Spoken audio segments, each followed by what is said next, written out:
Monday, May 22nd, 2023. It is 7 p.m. Chief, would you please lead us all in the Pledge of Allegiance? I pledge allegiance to the flag of the United States of America and to the republic for which it stands, one nation, under God, indivisible, with liberty and justice for all. Thank you very much. Mr. Clerk, would you please call the roll? Okay, roll call. Wells. Here. Osenga. Here. DeMoss. Here. Finch. Here. Barnwell. Here. Calhoun. Here. And Mayor McClure. Here. Okay, you have a quorum. Okay, thank you. Could I ask if anyone's on the phone at this point? I opened up the GCI conference line. I haven't heard if anyone has called in. I don't hear it. Okay, I heard a beep and I just wanted to see if they're MC Fields online. Who is that? MC Field. Oh, okay. Okay, thank you. This is Mayor McClure. Okay, so we're at citizen comments on any subject except those items scheduled for public hearing. There is one public hearing towards the end of the meeting. At this time, you'll get 3 minutes to speak per speaker, and there's a 36-minute total time elapsed for this section. And the clerk will be keeping track. So I know perhaps there are a group of people speaking on the same subject, and if you realize there are several of you with the same opinion, you could select a speaker and then they could ask how many of you are with me or something. You could raise hands and we could get more people accommodated that way.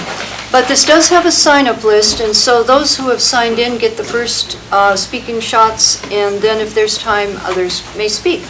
So, Mr. Clerk, who do we have? Okay, first on the sign-in sheet is Bailey Saylor. And we will need to have your name, give your name, and if you're inside or outside the city limits. I'm sorry, I didn't say that. Bailey Saylor, outside city limits, sewer committee, librarian, and museum. I'm just here today to ask the public, as you're sending in your opinions or calling in, I ask that you please be kind. We have seen nothing but meanness. I've had a lot of very, very mean things said to my staff. And I just ask that y'all remember that we live here too. We see you at the grocery store. We're probably coaching your kids' baseball team. We're involved in the sports. We're at the schools. Just remember we live here, and to please be kind. There is a way to get your point across and share your opinions while being kind as well. And we do like hearing from the public and hearing from everybody in the community. I just ask you be kind. Thank you. Thank you. Mr. Clerk? Next signed in is Bruce Jaffa.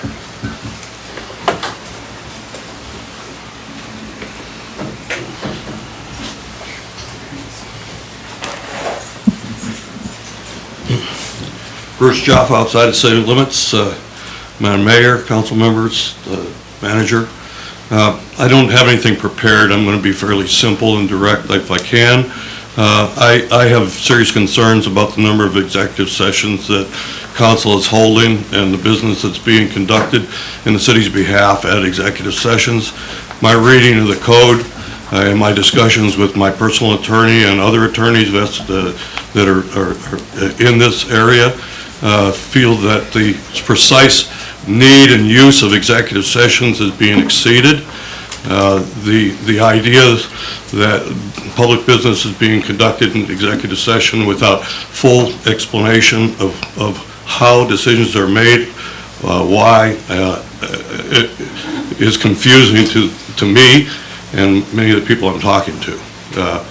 The most recent issue with the electric sale, many people were concerned that decisions were made, maybe for good reasons, maybe not. They weren't sure. I think that's the reason not to have executive sessions, is to air that out. There are specific reasons for executive sessions. They're in code, they're in state law, and I've read both the sewer code, which parallels the words in state law, and it cautions against the use of executive sessions. I think the city has gone beyond that. You have an executive session tonight. to deal with the same issue, and I believe it should be done in public. And if there's problems, they should be done, they should be vetted in public. You should involve the public to a great degree more. My opinion about what happened with the sale, I'm going to hold judgment. I'm going to let the dust settle. I think it's much too early to kick the corpse of this thing. It's not done. I think we all know that it's not done. But to go into this at this point without a thorough plan that was missing before, and we can talk about that forever, but the kind of plan that you had was a very unusual plan for this kind of activity. And your counsel, your legal counsel, and your guidance may have been doing the best they could, but I believe they were inadequate to the task. And you need to look beyond them. And certainly making sure that we don't burn bridges ahead of ourselves is important. And that's a not a veiled concern for dealing with Chugach Electric. Okay, thank you. Mr. Clerk. Okay, next signed in is Diane Clark.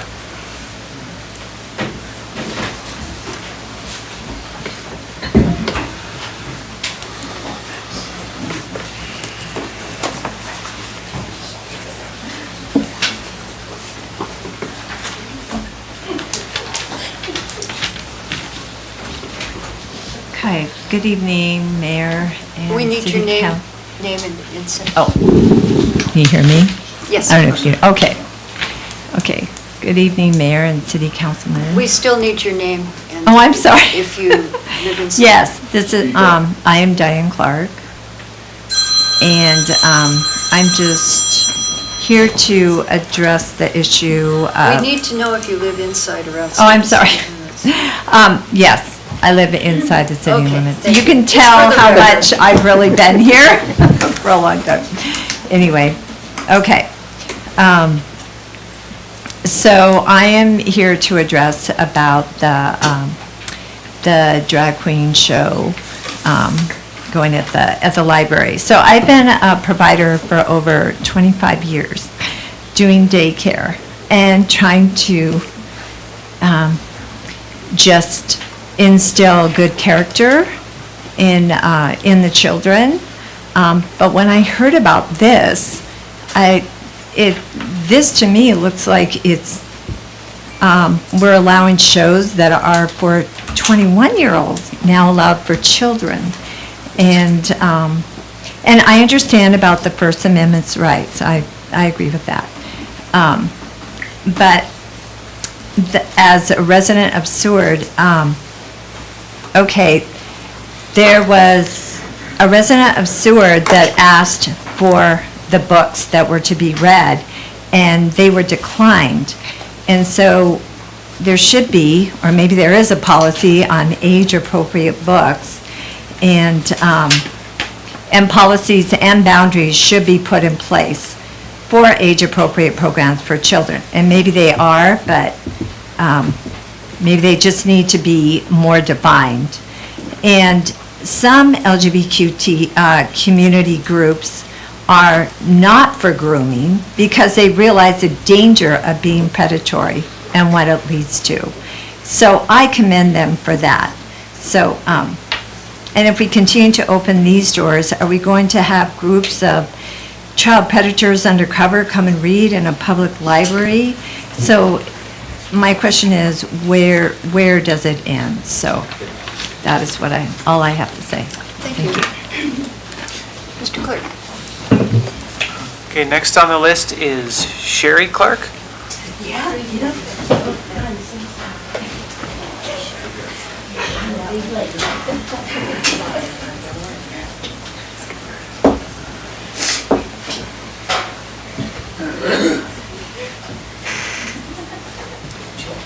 In the same routine, we need your name and if you're inside or outside the city.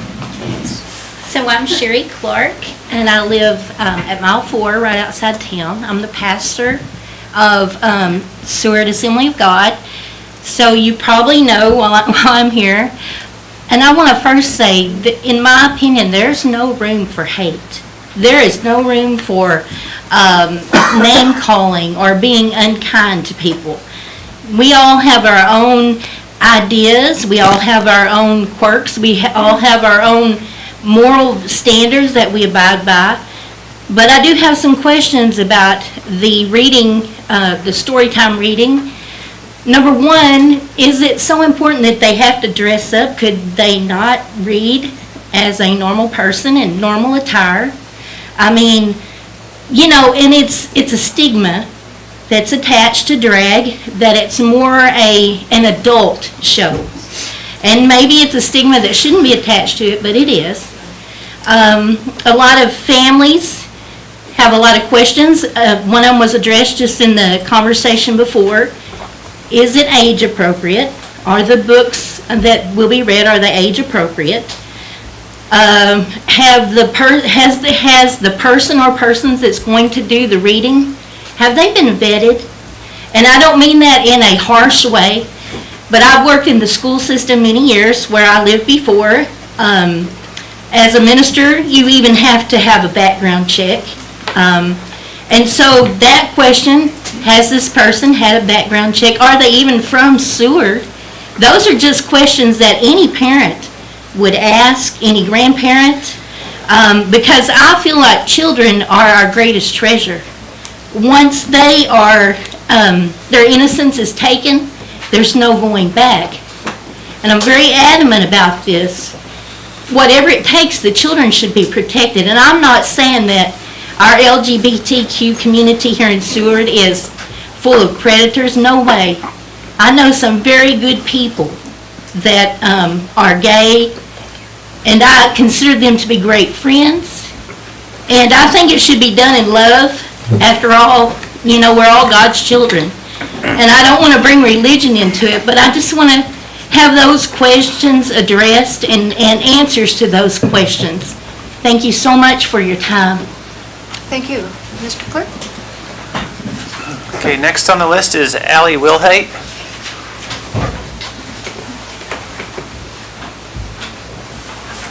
Hi, I'm Allie Wilhite. I live outside of town. I'm a former employee of the city. I worked for the city in Parks and Rec, in the Parks and Rec department for 2.5 years up until this last December.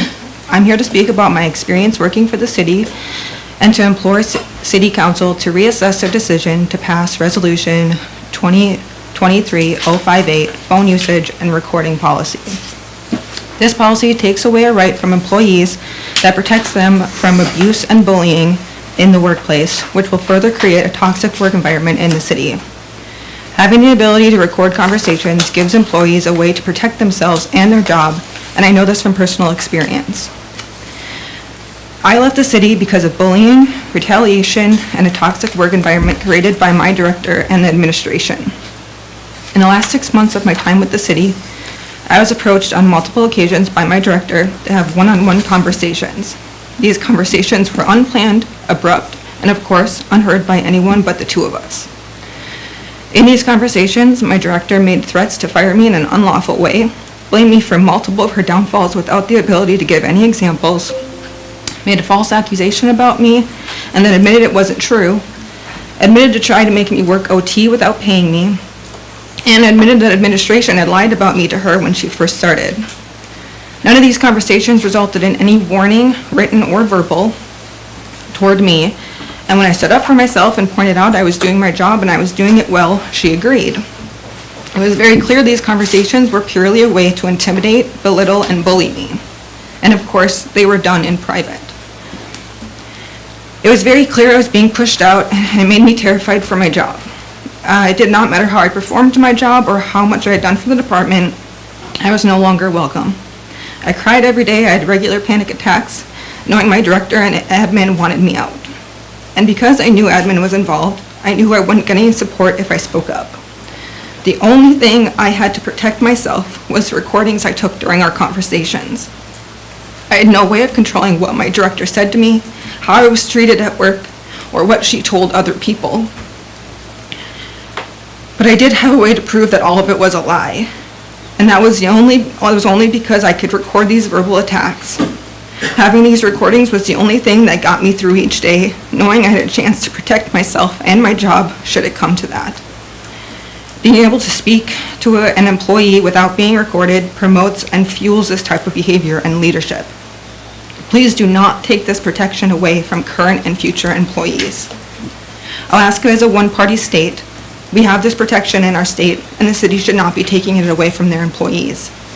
Every city employee should be able to stand by everything that they say to their coworkers and their staff.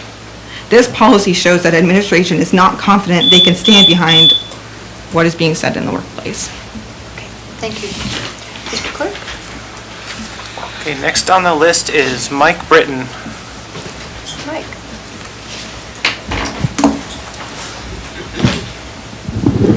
Mike Britton, inside the city, and you may remember the recently appointed Seward representative to the Prince William Sound Regional Citizens Advisory Council. And just want to give you a brief update of the meeting that I attended in Valdez about 2 weeks ago.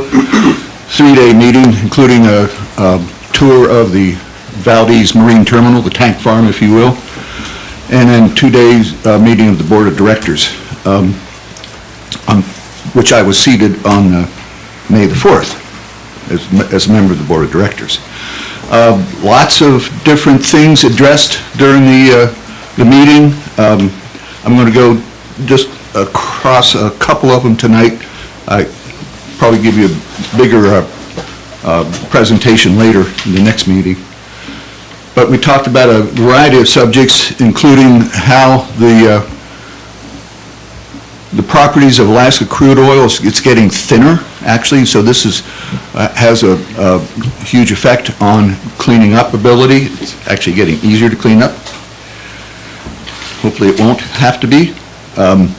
Review of the tanker speed limits. It was addressed that maybe the tankers should slow down to lessen the number of whales struck by the tankers. I don't know that there actually have been any, and that was, they decided that the tankers only do, I think, 12 knots through the sound. It was suggested 8 knots would be better, but there's problems with maneuverability and at that slow speed. By far, though, the biggest thing that was discussed during the meeting was the report by a safety contractor who did about a year-long study on the safety of the Vessel Marine Terminal and the operation. It's known as the GUARD report. I actually sent the council this full report, 180-page report, about a month ago. The highlights of it, though, and I just want to bring this up. It's actually hitting the papers. I've seen it, articles in the papers, I think, including actually the Anchorage Daily, whatever they call it, this news, I'll just call it ADN. And it was done by a person who has done this pretty much all her working life for like 30 years. And okay, I'll just read this verbatim. After reviewing all information available through the assessment, it was Billy Gard that did it. Ms. Gard concluded that there currently, quote, is an unacceptable safety risk at the Valdez Marine Terminal. This report has been transmitted to Go ahead and finish. to various agencies, state and federal agencies, and I got some of the reports back from that just today. I'll give a full report later on. Okay, thank you so much. Mr. Clerk. Okay, next on the list is Lavina Dickinson.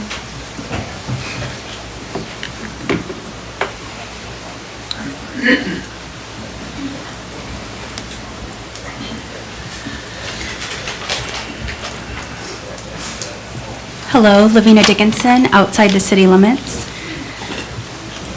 I'm here to speak in support of Drag Story Hour that is scheduled to be held at the library June 10th. I'm a small business owner, veteran, homeschooling mother of 4, and a parent to a trans teen. Like every parent I know, I worry about my kids. I worry about them eating enough vegetables. I worry about their grades. I worry about them having too much screen time. Driving, oof, I worry about driving. My point is, we all want our kids to be happy and healthy. We all want our kids to be safe. The fears that I hold as a parent of a trans kid are very different. I worry about keeping my child alive. I worry that someone will harm my kid for simply living the truest expression of themselves. I worry that the politicizing of healthcare will shorten my child's life. I fear that the negativity and bullying routinely aimed at the LGBTQ plus community will become too heavy and my child will kill themselves. The Trevor Project, an LGBTQ youth advocacy group, has found that 75% of LGBTQ youth reported that they had experienced discrimination based on their sexual orientation or gender identity at least once in their lifetime. These same young people are more than 4 times as likely to attempt suicide than their peers. The project's research consistently finds that these kids report lower rates of attempting suicide when they have access to LGBTQ affirming spaces. Drag Story Hour is an affirming space. Representation matters. It literally saves lives. Having a drag story hour may not align with every family's values, and I can appreciate that. So if it doesn't align, don't go. But for families like mine, events like these make our community just a little bit safer for my kid. Protecting LGBTQ kids with our inclusion is something that we as a community can and should do. Thank you for your time. Thank you. Mr. Clark? Okay, next on the list is Chad Dickinson.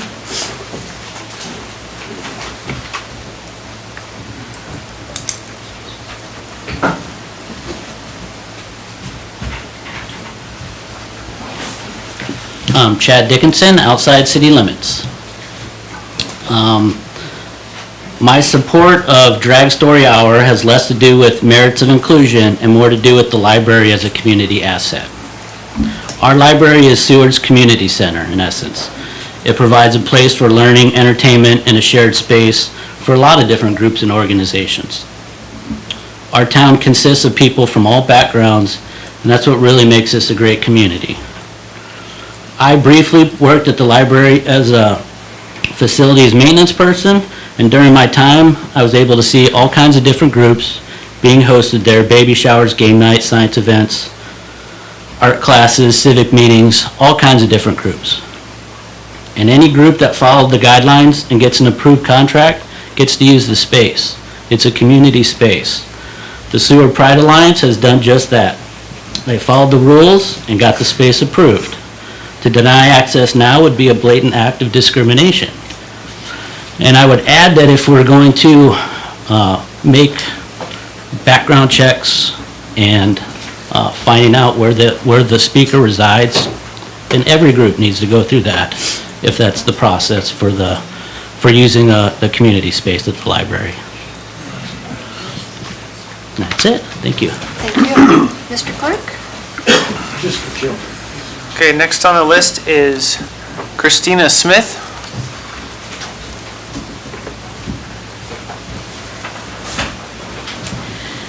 My name is Christina Smith, and I reside outside of Seward city limits. I want to express my gratitude to the City of Seward for supporting organizations like the Seward Pride Alliance to hold free and safe events and activities like the upcoming Pride Parade and Drag Story Hour to the public without barriers. The activities and events made available to the public by the Seward Pride Alliance provide LGBTQ+ resources, education, and outreach. As a parent of 2 children, aged 17 and 8, attending these activities and events gave me access to information I had not previously had and allowed me to recognize the conversations that I was having in my own home were reflective of heteronormative culture. I now have resources that have allowed me to create a more inclusive home environment that allows for my children, family, and friends to feel safe to be themselves. The activities and events that the Seward Pride Alliance holds for the public to attend have allowed me to be a better parent and neighbor to this community. I ask that you continue to grow the City of Seward's support of Seward Pride Alliance activities and events that provide LGBTQ+ resources, education, and outreach for the community, especially those held at City of Seward public use facilities. Allowing this gives access to information, materials, and inclusive conversation without barriers.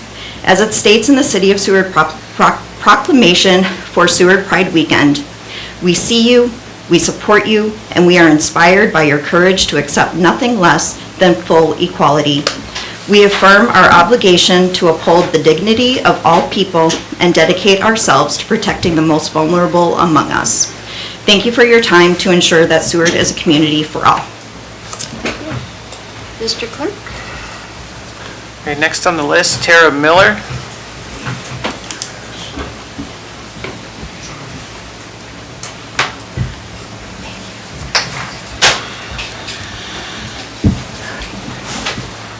This is nerve-wracking. Hi, woo, hi. Hi, my name is Tara Miller, and I reside outside of the Seward city limits. However, I do own a home in Seward as well as work in Seward. So, greetings, City Council.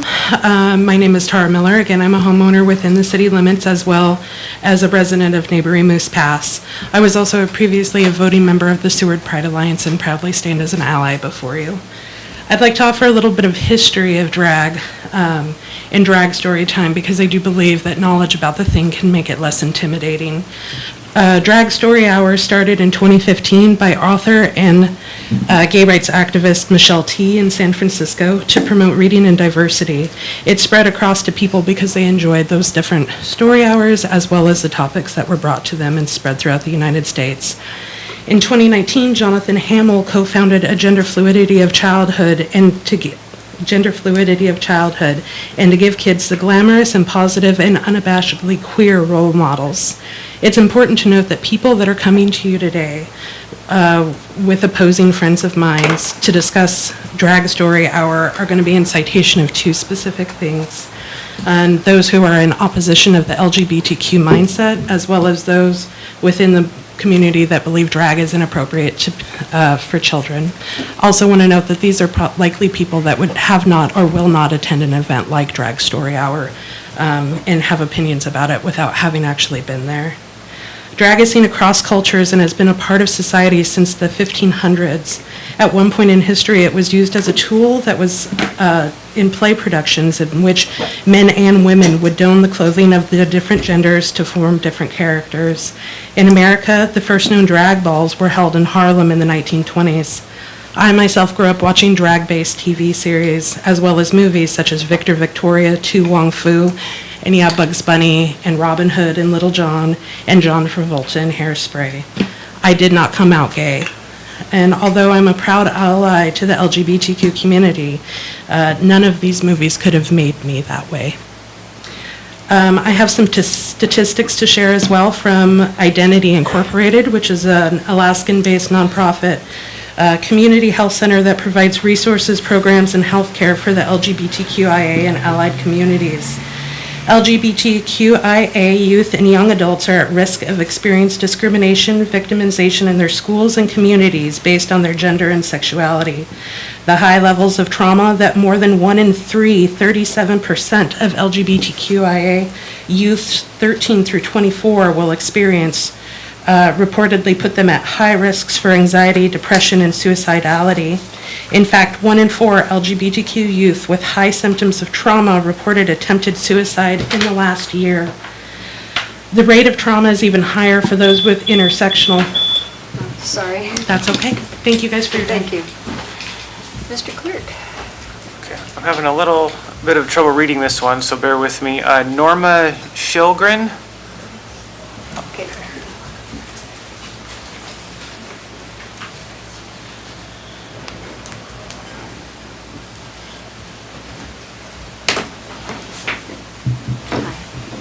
Hello, I'm Norma Shilgren. I'm out of City Seward, and there's extreme, there's normal, and there's extremes in lifestyles, and I in one extreme that I'd like to voice my opinions, that I take authority over you wicked spirits, powers, mights, dominions, in Jesus' name. I call you lesbians, gays, transgenders, bisexual, queers, mute, defeated. Your works are destroyed in the name of Jesus. You have to bow to the name of Jesus. You have no authority, no rule in our community. We shut the door on you in Jesus' name. Your actions are not welcome here. It says in the Word of God, it is a shame to mention what they do in secret, but our God is rich in mercy to save all that come to Him. You don't have to go into the lifestyle that haunts, hurts, harass you. You can get out of that lifestyle with no regrets. Be free, have joy, peace. You can be washed clean. And they are trying to introduce themselves to children in schools, trying to say what they do is okay when it is not. People in the past were put to jail in showing and having porn of children. You are not doing that here in Jesus' name. Your curses fall flat or goes back to you in Jesus' name. You have no authority in Jesus. I speak peace to our home, to Seward, in Jesus' name, to our families, to our schools, in Jesus' name. And that's an extreme. Thank you. Mr. Clerk. Okay, Tim McDonald.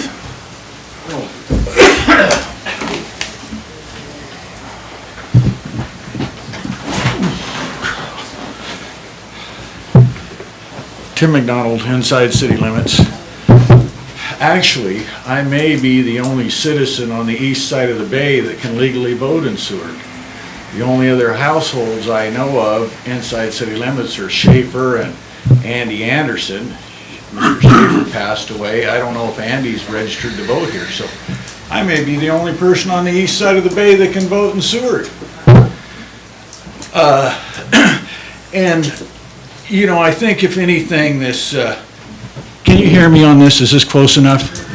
I don't want to be yelling. I know I have a loud voice.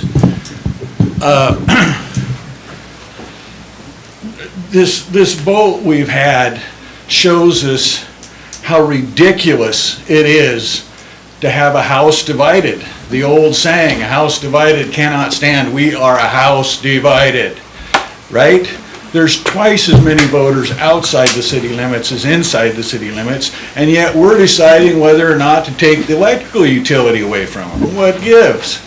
The city limits line has become an illegal voting district boundary. That is what it becomes, and it doesn't matter whether anybody likes it or wants it or not, that's the truth. And we're stronger together. We can make decisions that everybody agrees with if we're together. All we do is fight the way it is. Everybody here is from out of town, but they're citizens of Seward as far as I'm concerned. And I mean, this is a ridiculous situation. Get on with it. Have some courage, people. This city needs to be united. You all know it. You all know what the problem is. Quit bowing to special interest and unite the city of Seward. That's my message. Thank you. Mr. Clerk. Brittany Stallings.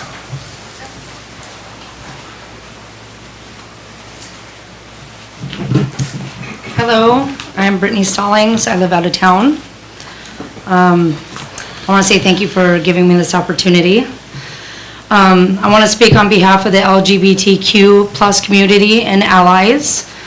The Seward Library and all libraries are paid by the public and have always been a place for all people of all walks of life.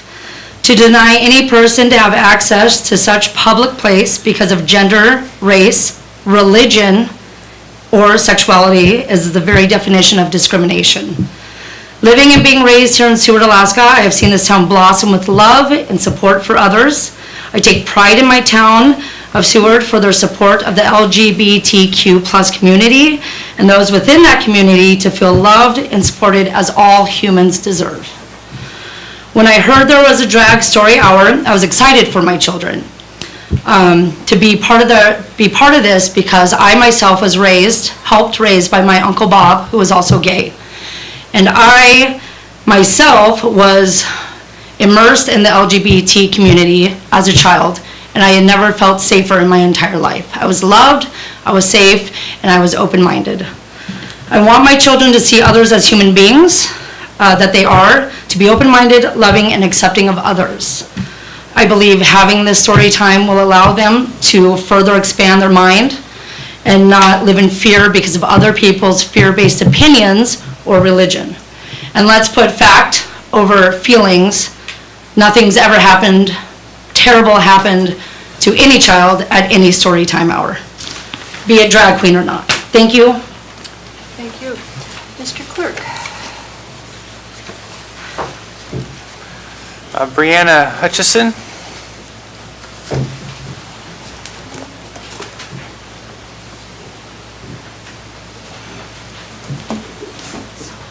Yeah, my name's Brianna Hutchison, and I live within the city limits. Thanks for giving me the time to talk. I'm here tonight to show my support of the Seward Pride Alliance and the queer community of Seward. I think it's important for us as a community to stand behind the values of respect and kindness by making space for people who may be different or who express a different lifestyle. I know there is concern about grooming, in other words, turning kids gay, but I find this theory false and absurd. All of my life, since I was a young age, I've been around gay, lesbian, non-binary, and trans people. These human beings have been family members and some of my closest friends, and each of these individuals have enriched my life by merely being themselves. My family and friends didn't groom me into being gay. I live a pretty heteronormative lifestyle, but I did learn to appreciate the diversity that comes with being a human. I've learned that people will be who they are no matter what they are exposed to, because simply put, people just are who they are. What exposure to certain things can do is influence how comfortably people feel in themselves and in their community, or the opposite. Unfortunately, I have seen people raised in environments with belief systems that were not supportive to their nature and instead made them deeply ashamed. Shaming and closeting people to suit other people's comfort doesn't actually change anything other than cause suffering. We should be giving compassion and respect to all people, not those just who are like us. We do not have to be the same to respect each other, and I think that's the sort of thing worth instilling in children. And no matter what, queer people have always been here and they always will be here. Thank you for your time. Thank you. Mr. Clerk, could I ask how many more are signed in? So, yes, I'd like to update you on that as well as our time for this agenda item. There are 3 more people signed in, and we are now at 32 minutes total for speaking out of 36. Okay. Could I ask for opinion consensus maybe from council that we could extend to allow at least those 3 people since they've signed in? Okay. So beyond that, we'll recheck on the time, okay? Okay, next, Radostina Kosanova. Oh, I signed up, but I would not want to speak. Okay. Oh, okay. That's all right. Okay, next on the list is Tyler Pilo.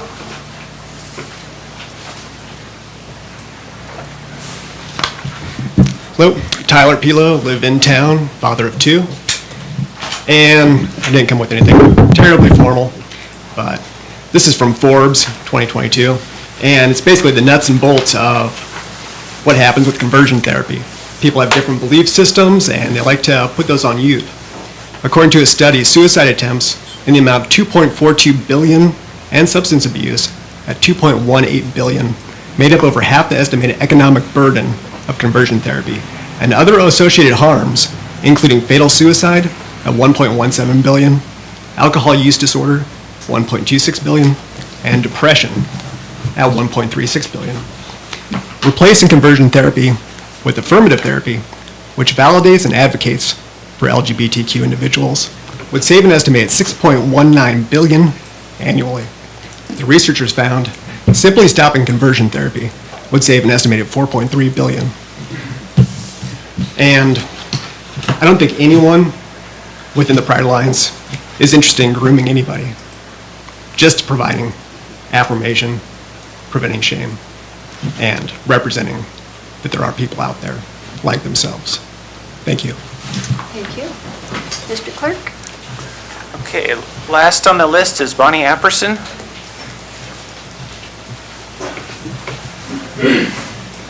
I'm Bonnie Apperson, and I do live within the city limits. That, to me, the drag story hour isn't an appropriate thing for children. Drag is usually an adult entertainment, and it's usually in a bar situation. Probably not in our town, but many areas, the bar situation would also be in the back room. Very indecent for children. Sometimes the clothing is indecent and or suggestive clothing. That would be that the children would experience. Drag story hour is inappropriate for our children here in Seward. Thank you. Thank you. Could I ask, is there anyone in the hall? There's a bunch of people out there. Oh, dear. If you, I'll count for you. Well, the question is how many would like to speak, because we can't extend this forever. And how many in here would like to still speak? Two. Just one? Okay. Four. Two? Four out here. What do you think? Shall we allow it?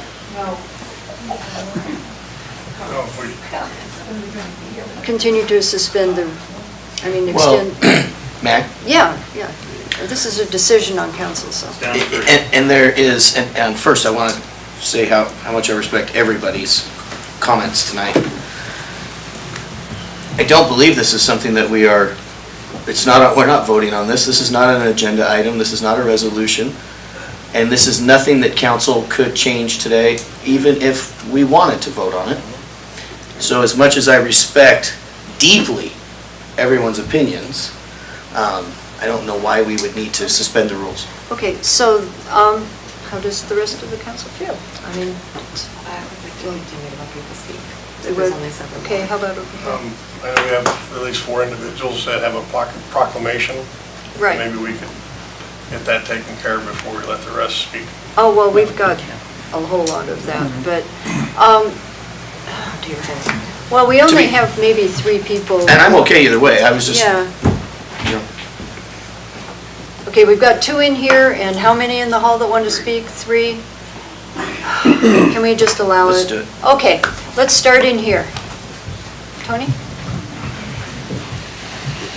We're going to make the rest of you sit here for the rest of the night. I'll be quick. My name is Anthony Bachlan. I'm inside city limits. Basically, I just wanted to come up here and say that when there was somebody who called me and asked me about our event, I didn't have much of the details because we were still in the planning of it. We had just announced the event and getting everything organized. More information will be coming out shortly. The 2 books that are going to be read, the first one is The Red Crayon, and the second one is 'Twas the Night Before Pride. So those are the 2 books that will be read at Drag Story Hour.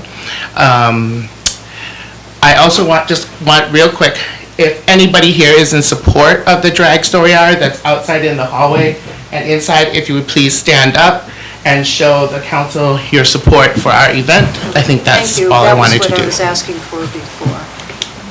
Okay, thank you. Okay, that's a bunch. Thank you. Thank you very much. Okay, and the other hand do you want to speak? Oh, Linda.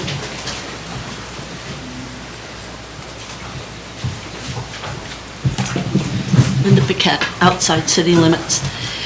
I just thought today might be a good day to remind everybody of the proclamation that got signed by Jean Bartison on the 10th of April 2017. I'm just going to read it.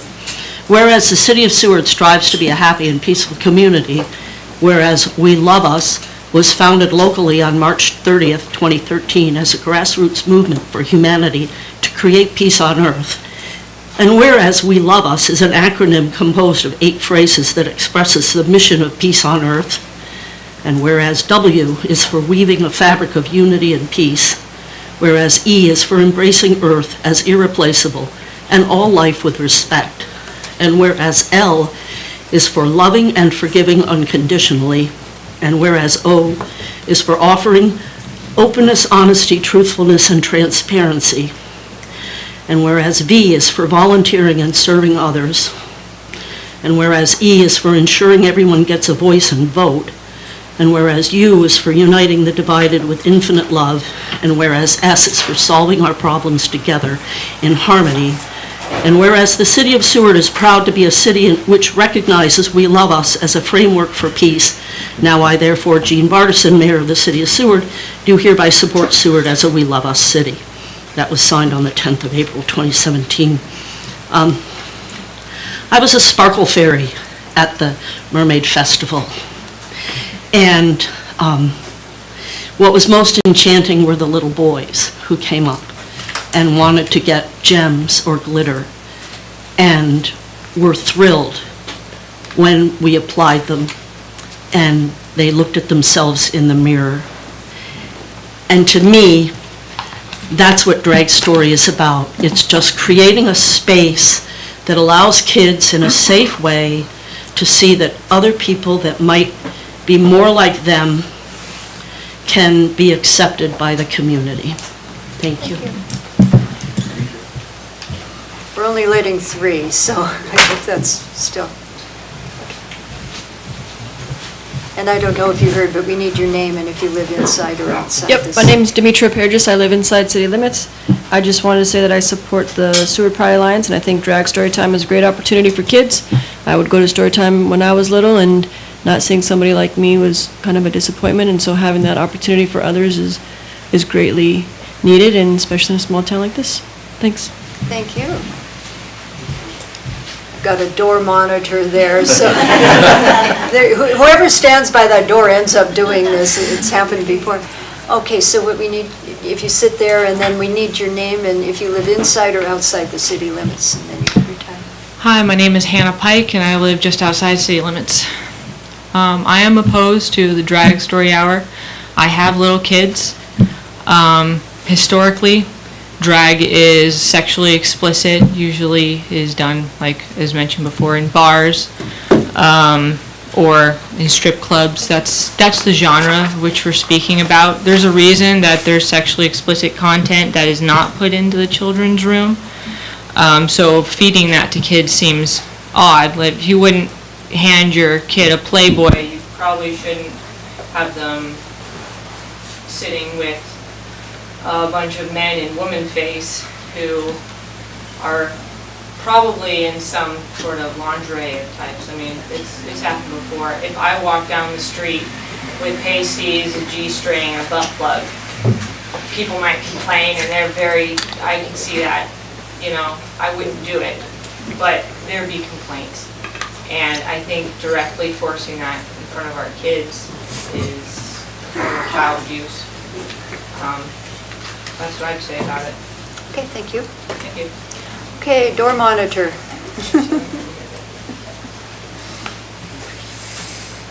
Okay, you get to be the last one. Okay, thank you. My name is Amanda Sanchez, and I live within Seward City limits. I sent you all a letter today that I hope you received, and I just wanted to add 10 reasons why I think we should move forward with drag story time. And this is probably more so for the people who maybe don't quite understand what they're so angry about. Representation and visibility. Drag story time provides visibility for drag performers and the LGBTQ+ community as a whole. It allows children and families to see positive and diverse role models who challenge traditional gender norms, fostering a sense of acceptance and belonging. Creative and performance art. Drag performers are artists who excel in creativity, fashion, makeup, and performance. Drag Storytime showcases these talents, inspiring children to embrace their own creativity and explore different forms of self-expression. Empowerment and self-confidence. Drag performance Drag performers often exude confidence and self-assurance. By witnessing their performances during drag story time, children can learn valuable lessons about self-confidence, embracing their uniqueness, and overcoming societal expectations. Tolerance and acceptance. By exposing children to a variety of gender expressions, drag story time helps children to challenge stereotypes, and foster tolerance and acceptance. Teaches children that everyone should be respected regardless of how they choose to present themselves. Breaking down gender barriers. Drag story time promotes the idea that clothing, appearance, and interests are not limited by gender. It encourages children to explore their personal style and interests freely without feeling constrained by societal expectations. Education and cultural understanding. Drag performers often draw inspiration from various historical and cultural references. Drag story time can introduce children to different eras, cultures, and perspectives, promoting a broader understanding of the world. Family engagement and bonding. Drag story time offers an inclusive and entertaining activity that the whole family can enjoy together. It provides an opportunity for parents, guardians, and caregivers to engage in meaningful conversations with their children about diversity, identity, and acceptance.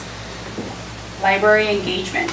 Drag story time attracts new audiences to the library, increasing community engagement and promoting the importance of literacy and education. It encourages families to see the library as an inclusive and welcoming space for all. Oh, I'm running out of time. Building a stronger community by hosting drag story time. The community demonstrates its commitment to creating an environment that celebrates diversity and promotes equality. It strengthens community bonds by bringing people together to celebrate differences and embrace shared values. And I have 10 seconds left, so the last one is it would be discrimination if you don't allow it. Okay, thank you. That's it. Thank you. Okay, well, I hope we've let everyone speak. You already spoke, Tim, I'm sorry. So that we can't dialogue right now. That concludes this section of the meeting, and I'll move on to approval of the agenda and the consent agenda, and I need a motion and a second, please. I'll move to approve the agenda and the consent agenda. I'll second. Okay, are there any changes to the agenda? Councilmember Calhoun. Yes, I would like to pull Resolution 2023-066 from the consent agenda. Okay. Are there any other changes? Okay, I see none. Mr. Clerk, we're ready to vote. Okay. And Councilmember Calhoun, you said Resolution 2023-066? Yes. Yes. Okay. So voting on the approval of the agenda and the consent agenda, Calhoun? Yes. Barnwell? Yes. DeMoss? Yes. Osenga? Yes. Wells? Yes. Finch? Yes. And Mayor McClure? Yes. Okay, your agenda and consent agenda have been approved. And approved on the consent agenda are the May 8th, 2023 City Council special meeting minutes, the May 8th, 2023 City Council regular meeting minutes, the introduction of ordinance 2023-015, amending Seward City Code Title 6, purchasing contracts and professional services. This will come for public hearing and enactment on June 12th, 2023. Resolution 2023-063, authorizing signatures for all city bank accounts and rescinding all previous resolutions in conflict herewith. Resolution 2023-064, authorizing the city manager to enter into a contract with the financial engineering company in an amount not to exceed $55,350 to conduct an electric rate study so that customer rates can be set appropriately to recover expenses and generate a reasonable financial return to the city's general fund. Resolution 2023-065, authorizing the city manager to enter a financial advisory agreement with PFM Financial Advisors, LLC, and appropriating funds. Resolution 2023-067, authorizing the city manager to enter into a professional services agreement with Altman Rogers & Co. for external audit services and appropriating funds. Action Memorandum 2023-005, authorizing the city manager to approve placement of a memorial on the Jesse Lee Home parcel by the Seward Community Library Association.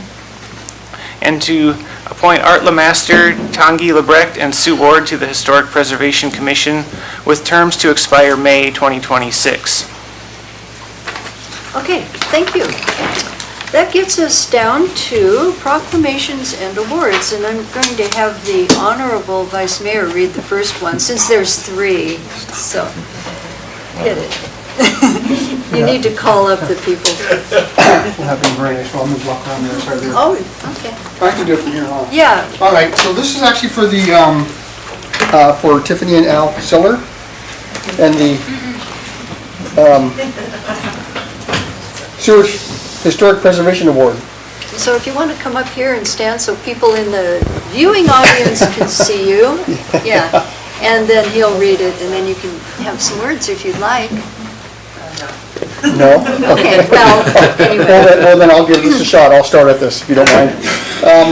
Whereas, since 2011, the Seward Historic Preservation Award has been bestowed annually to recognize an individual or organization whose efforts and contributions help preserve the tangible aspects of Seward's history and heritage, and whereas on May 11th, 2023, the Seward Historic Preservation Commission voted unanimously to award the 2023 Historic Preservation Award to Tiffany and Al Siller, and whereas Tiffany Siller has researched records at the Seward Community Library, the City of Seward, the University of Alaska, and the Seward United Methodist Church for death certificates and family histories for all the people interred at the Woodlawn Cemetery and the Jesse Lee Home Cemetery. And whereas Tiffany, along with her family, compiled 2 books of factual details containing family histories and causes of death and donated them to the Seward Museum. Histories of the Jesse Lee Home Cemetery were donated to the Seward Historical Society and the Katuchak Native Tribal Organization. And whereas Al Siller constructed handmade wooden crosses and installed them at the Woodlawn Cemetery, and whereas Al marked each cross with the name of the decedent, the date of birth, and the date of death. In addition, Al built and installed small fences around some of the graves, and whereas Tiffany credits her parents John and Marie Gage with inspiring her to get involved with this research when she was only 15 years old, and whereas Tiffany has kept on the family tradition of honoring those who passed by including her husband and daughter Isabel, thank you. Now therefore I, John F. on behalf of our Mayor, Sue McClure, do hereby recognize this demonstration of selfless dedication and commitment to preserving Seward's history, and do hereby bestow the 2023 Historic Preservation Award upon Tiffany and Al Siller, and thank them both for volunteering their time, expertise, and resources to honor those Seward residents who have passed away, dated this 22nd day of May, 2023.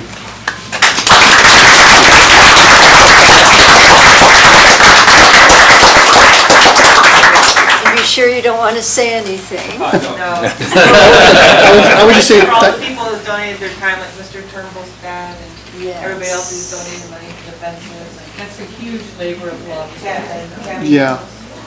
Thank you very much. It's a labor dear to my heart. Okay, now we have a proclamation for National Historic Preservation Month.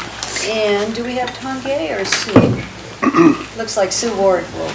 Tanguy had to get back. Okay, so if you want to just come up like that, and I will read the proclamation. Whereas historic preservation is an effective tool for managing growth and sustainable development, revitalizing neighborhoods, fostering local pride, and maintaining community character while enhancing livability, and whereas historic preservation is relevant for communities across the nation, both urban and rural, and for Americans of all ages, all walks of life, and all ethnic backgrounds.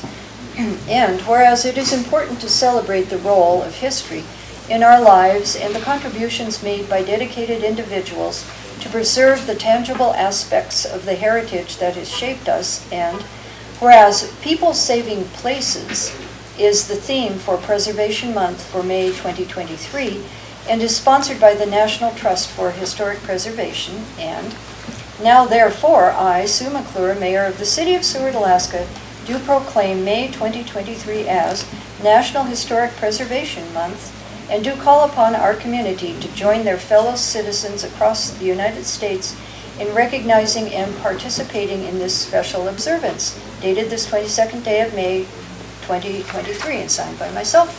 And Sue Ward, would you like to say a few words? A little late, but better late than never. And anybody who knows me knows I'm a walking fountain of history facts, but history's really cool, and Seward has some of the coolest history that I've ever seen, so stay tuned. Thank you.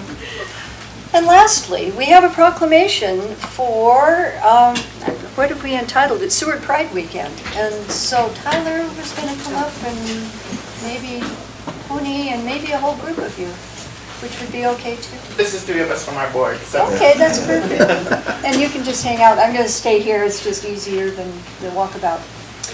Whereas the uprising at the Stonewall Inn in June 1969 sparked a liberation movement, a call to action that continues to inspire us to live up to our nation's promise of equality, liberty, and justice for all. And whereas Pride is a time to recall the trials of the lesbian, gay, bisexual, transgender, and queer LGBTQ plus community has endured, and to rejoice in the triumphs of trailblazing individuals who have bravely fought and continue to fight for full equality.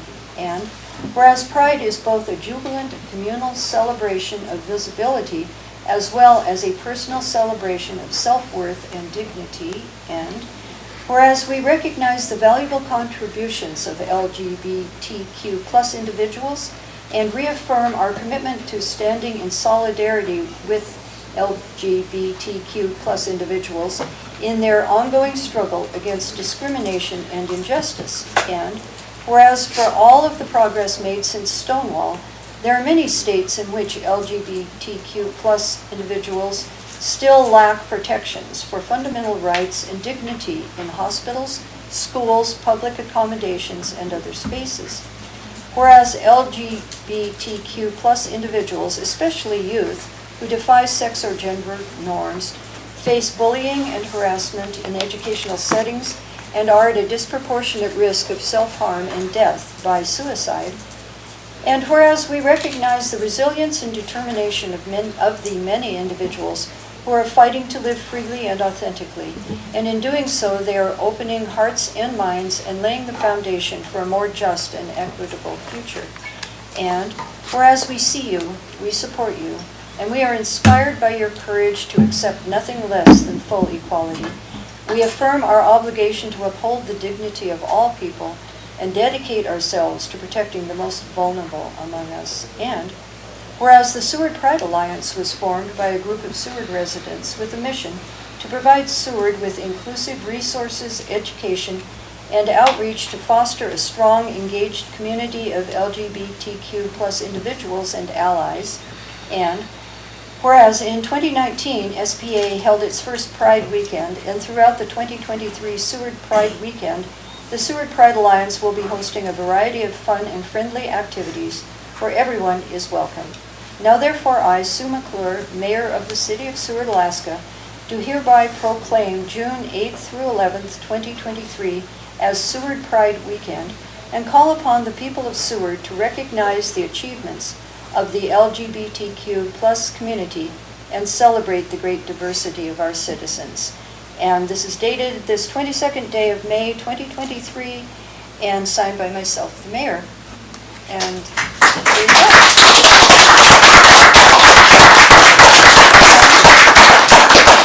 I want to say a few words. Bunch of events, and they're, you can see them on our Facebook page at Seward Pride, our Instagram, as well as our website, sewardpridealliance.org.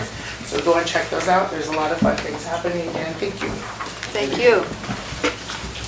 Okay, that gets us down to the city manager's report, which you can find on page 8, beginning on page 8 of the packet. And Mr. Acting City Manager. Thank you, Madam Mayor. I'd like to start by reading a statement here. So as the City of Seward and the library, we do not promote or endorse programs that are not organized by the library. I would like to clarify that the event that is scheduled on June 5th is a private event organized by the Seward Pride Alliance and not by the Seward Community Library. The group has reserved the library's community room and has signed a room use agreement. The Seward Community Library Museum is committed to providing an inclusive environment and does not discriminate against any groups. We welcome everyone in the community to reserve our rooms for their events. If there are any concerns regarding the program organized by the Seward Pride Alliance, we recommend contacting them directly for assistance and resolution. And their email is sewardpride.info@gmail.com.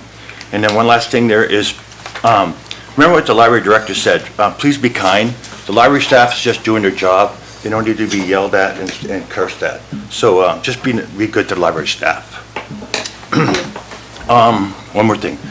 I will be out of town on June 4th to the 8th, and Rob Montgomery will be acting. I'm going on a vacation with my wife. And Madam Mayor, so Saturday, I got a call from Captain Hall from the USS Zumwalt. They had our plaques done because we let you talk about it, but so he presented me with this plaque and hand that to the mayor, and then so that'll be hung up in the hallway. So, yes, and let me just say that Mr. Regis and myself and a couple others were graced with a tour of the Zumwalt, and we presented them with a plaque. It was like a plaque exchange, but they didn't have the information engraved at the time, so now we have the plaque, so that's why we ended up with this now. And we will hang it in the hall with the others. Thank you. And then, Madam Mayor, I'll take any questions. Okay, questions. Councilmember DeMoss. I have a couple of questions, and I wish I would have given you a heads up, but I didn't. So I'm wondering where we are advertising for a finance director right now, if we can confirm where we are actually advertising and what the salary is that we're advertising for. So I believe we're going through GovHR, and I don't know what the salary is posted at. I think it's 129,000 per year. 129,000 per year? Oh, yeah, go ahead. I think that we had talked about adding it to ICMA. It is on ICMA as well. Thank you. OSCA, Department of Labor Exchange, the city website. Yeah. Go ahead. Have we analyzed the salary to find out if it is even competitive at this time? Because we've been advertising for years now. So the last, if I may, the last formal analysis was during the wage study that was started in 2019 and we formalized in 2020. So that specific position has not been analyzed for, apart from that total organizational effort. And how can we analyze that? Do you need direction from the council to make sure that that wage is an appropriate wage so we can get a finance director, or what do you need from us? So we can go back to, we can send the paperwork back to the wage GovHR to readjust and see where, because of, since we did it to now, it might have gone up a ways, but we can go back with them and then refile and see what they come back with. Can we say let's do that? With a consensus? Yes? Yes. Yes. Thank you. Okay. I will do it for the whole entire department. What's that? I will do Okay. the score for the entire department. Oh. We should. Okay, and then I just Yes, have one more go for ahead. city manager. The 30-day, can we confirm when the 30 days is up for the application period for city manager? So it's up here soon, but you're gonna have a special meeting here on June 12th at 5:30 For To that. go through them. for that. Thank you. I was going to announce it. Okay, other questions, comments for the city manager? None? Okay. Sorry. Yes, Madam I Mayor. knew Just there one would thing, be this one. has more to Councilmember do, Calhoun. thank you, Madam Mayor, has more to do, I think, with the Finance Department, but something that I've noticed and have brought up over a few meetings is on some of our resolutions where we have unrestricted balances, and then we have conflicting numbers, where it shows that we have unrestricted unassigned balances of one amount, and also unrestricted funds on that same resolution statement of a different amount. And what I was wondering is, it's been brought to my attention that there's a report that maybe we could get. It's a one-page report and it's called the Central Treasury Report. And that would show us basically what amounts we actually have if we could get something before each meeting, to give us a better idea of where we're actually at, so that when we're voting on some of these things, we're not thinking we have a certain amount of money and we don't actually have that amount of money. It would just maybe clarify things a little bit. And to that also, a question, I guess, just generally for the administration. When we, and maybe I should know this, but when we pass a resolution obligating funds, how long does it take for those funds to be moved from the account that they're in to the project or what we voted those funds for, so that the balances are more up to date? Yeah. Is that? So as soon as the mayor signs the resolution, and then it goes to finance, and finance will move it over. But MC's on the line to talk about some of your questions about, so that money, we were trying to make it easier to understand. So when it comes down to, in the agenda statement, it'll just say the funds are coming from this account, to make it easier to all those confusing numbers. So we're kind of going back to the old way, where it just shows which fund the money's coming from. So that we won't show a fund that under budgeted, that like the project cost 500,000. We're not going to show an account has 400,000. So there's going to have plenty of money in the account. But MC can answer to your other question about the Central Treasury Report. MC? Yeah, I'm here. Can you guys hear me okay? Yes, yeah, we hear you. Okay, yeah, so the Central Treasury Report, yeah, that's something that can be run out of the system. We can run that as often as needed for council. That's going to show available cash balances, not fund balance, and I think that's where the confusion comes in, is fund balance and cash balance are not the same thing. The idea of fund balance is more of a long-term view than your cash balance. Fund balance is kind of looking at the difference between your liabilities and your assets, trying to get towards, sort of a longer-term view of what's left, whereas cash is that day how much cash is sitting in the bank and allocated to that fund. So that's where you get some conflicting numbers, is they're really not looking at exactly the same thing. They're usually going to be pretty close, but they're not always looking at the exact same thing. So that's why you might get two different numbers for the same fund, depending on how they're described. The Central Treasury Report is something that could be included as part of the city manager's report for each council meeting. That might be helpful to sort of council to have for all funds. That would be something that would be easy to do. Does that help? Yes, Madam Mayor, thanks very much. And then I guess based on what Acting City Manager Reed has said, that on our agenda statements, when it shows what account those funds are coming from, will that be the title of the account and not just the number? Because if we just have the number, unless we have a log of what those numbers go to, we don't really, it's a lot harder to understand exactly what fund they're coming out of. Yes, we could add the fund number and what the name of the fund, if that's what you like. Yeah, we could make sure that happens. Okay. Thank you. Any other questions, comments for the city manager or assistant city manager? Okay. So at this point, there is a city clerk report on page 66, and I encourage people to read it. It was a sort of farewell letter from our city clerk, Brenda Ballou, and as of tomorrow, Mr. Peck is the our city clerk in total. So what I'd like to do is call for a 5-minute break at this point before we get into the presentations, just because we've been sitting a long time, and apologize for the presenters, but 5 minutes. We'll be back at 8:19. 8:19. Over here. These things So was it June 12th?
when the lights come on. Is the mic on? Is your mic on? Good deal. Hang on, I don't think it's on. I think Chris turned it off. And let me just introduce, this is, well, he's introducing himself, but this is our first presentation. You'll have 10 minutes for your presentation. Yeah, it's on. And he's going to introduce himself. Okay. Okay, yeah, my name is Dave Paperman. If you can hear me, I'll try to be louder. No, I won't do that. And I do live in the city limits. And it's been my pleasure the last year and this year to be the chair of the Seward Community Foundation. And over the last several years, we have not done a great job of informing you guys at the council about what we've been doing and in fact what we are and where we come from.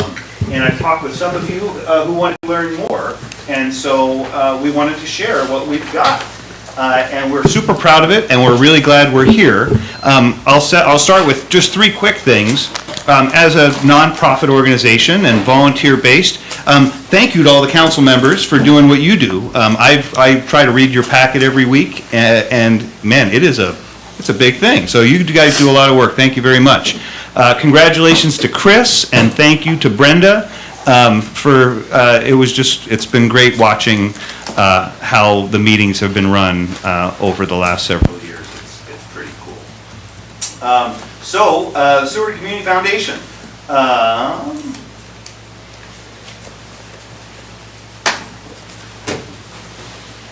If it's not working, we can advance the slides manually. Okay, so a lot of people don't know what a community foundation is. Community foundation started in the early 1900s. A guy named Frederick Goff, who was a trust attorney in Cleveland, Ohio, the era of the robber barons, and he was writing wills for people, and they were dedicating their money, their lifelong, their bequests to cure diseases and sponsor schools and have all these great charitable purposes. And his concern was what's going to happen at some point when their goals get accomplished. What they're going to do with that money. And so the idea was, why don't they take money from people that are living and dying, their bequests, and use them for all community purposes without any specific goal in mind, just to make the community a better place. So in 1914, Community Foundation started. The first foundation in Alaska was the Homer Community Foundation. They've been around since 1991. The Alaska Community Foundation started shortly after that. And in 2008, the Seward Community Foundation was founded as part of an affiliate of the Alaska Community Foundation. If you can go to the next slide there. So since 2008, the Alaska Community Foundation has started 11 affiliates. And you see those little dots around. As far north as Fairbanks, as far south, I believe that one's Petersburg, I think. So there's 11 community affiliates, community foundation affiliates. We are our own foundations. We have advisory boards, but we are underneath the legal oversight of the Alaska Community Foundation, which is based in Anchorage and is a nonprofit. They have their own board member.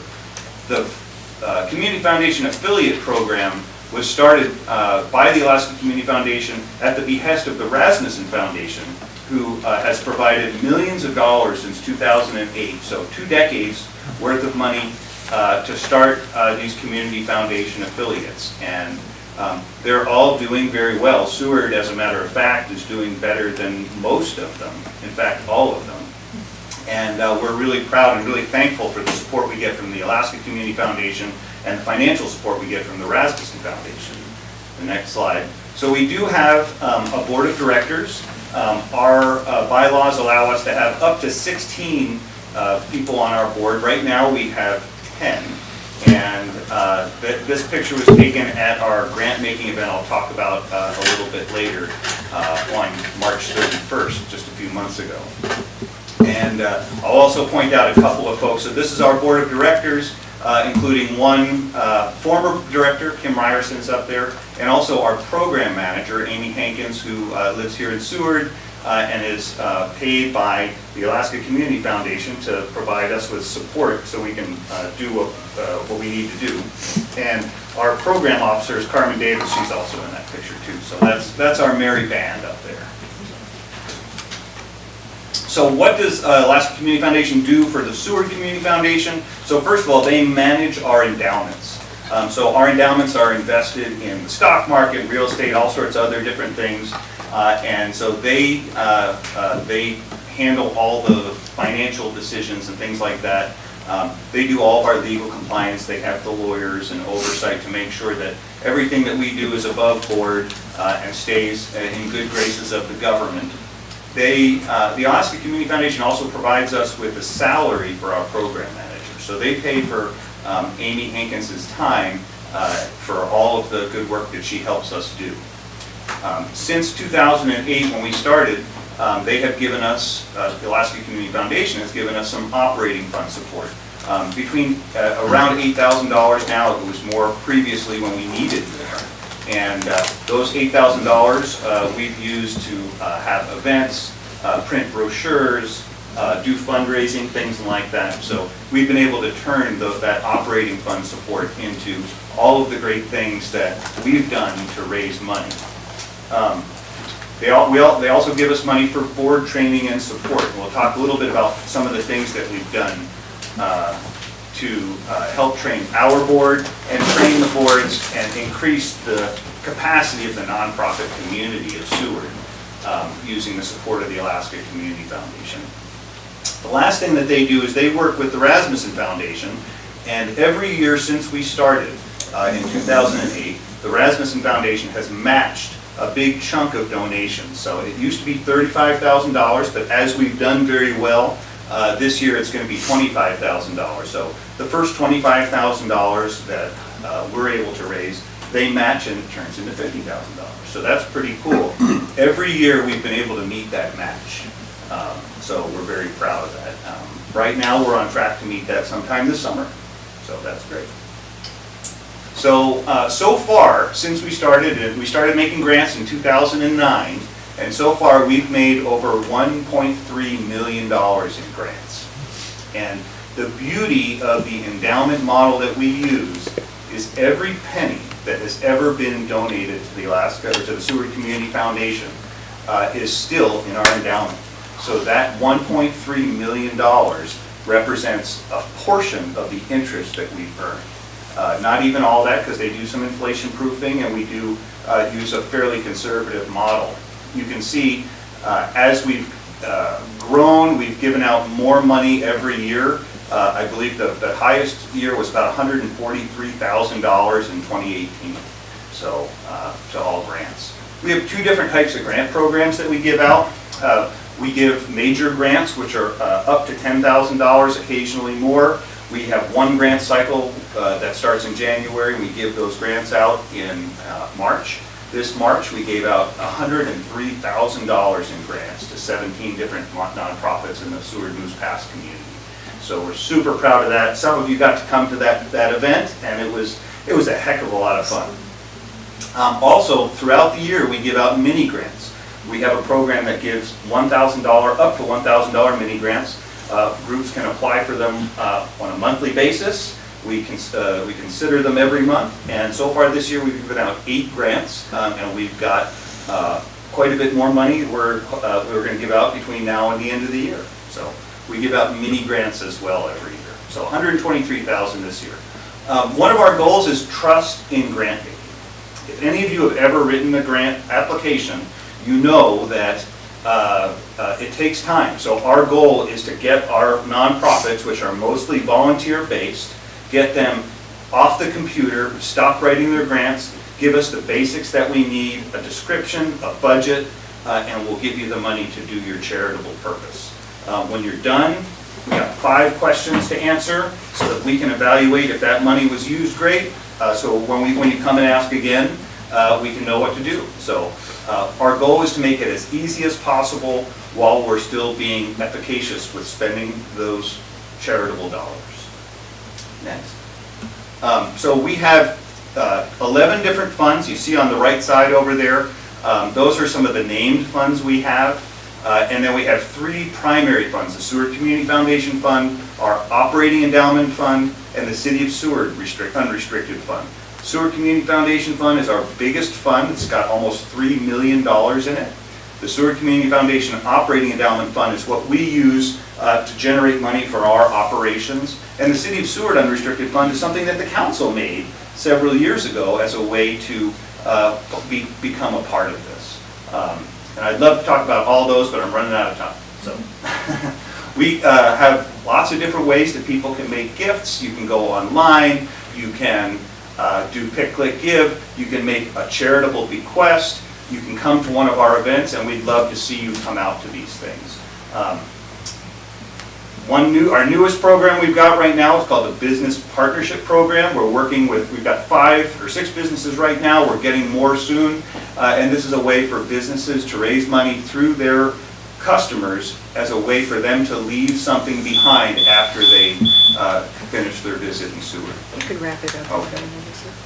And so we're super excited about this program and have had a lot of great involvement from businesses in town. I think there's 2 more. And then this is the very end of it. As we've gotten bigger. Our endowment is almost $4 million right now. And our goal in the future now is to help our local nonprofits use those dollars that we give them more effectively. So we want to do more board training. We're doing lunch and learn events so groups can come together and find their successes and find their failures and do more.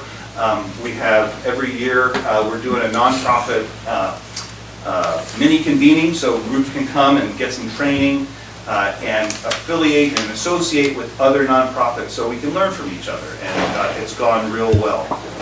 Not necessarily having a big agenda, but getting people in the same room and talking about what they do, and it's kind of like magic that happens. So, and I think the last slide coming up is what we want to be doing in the future.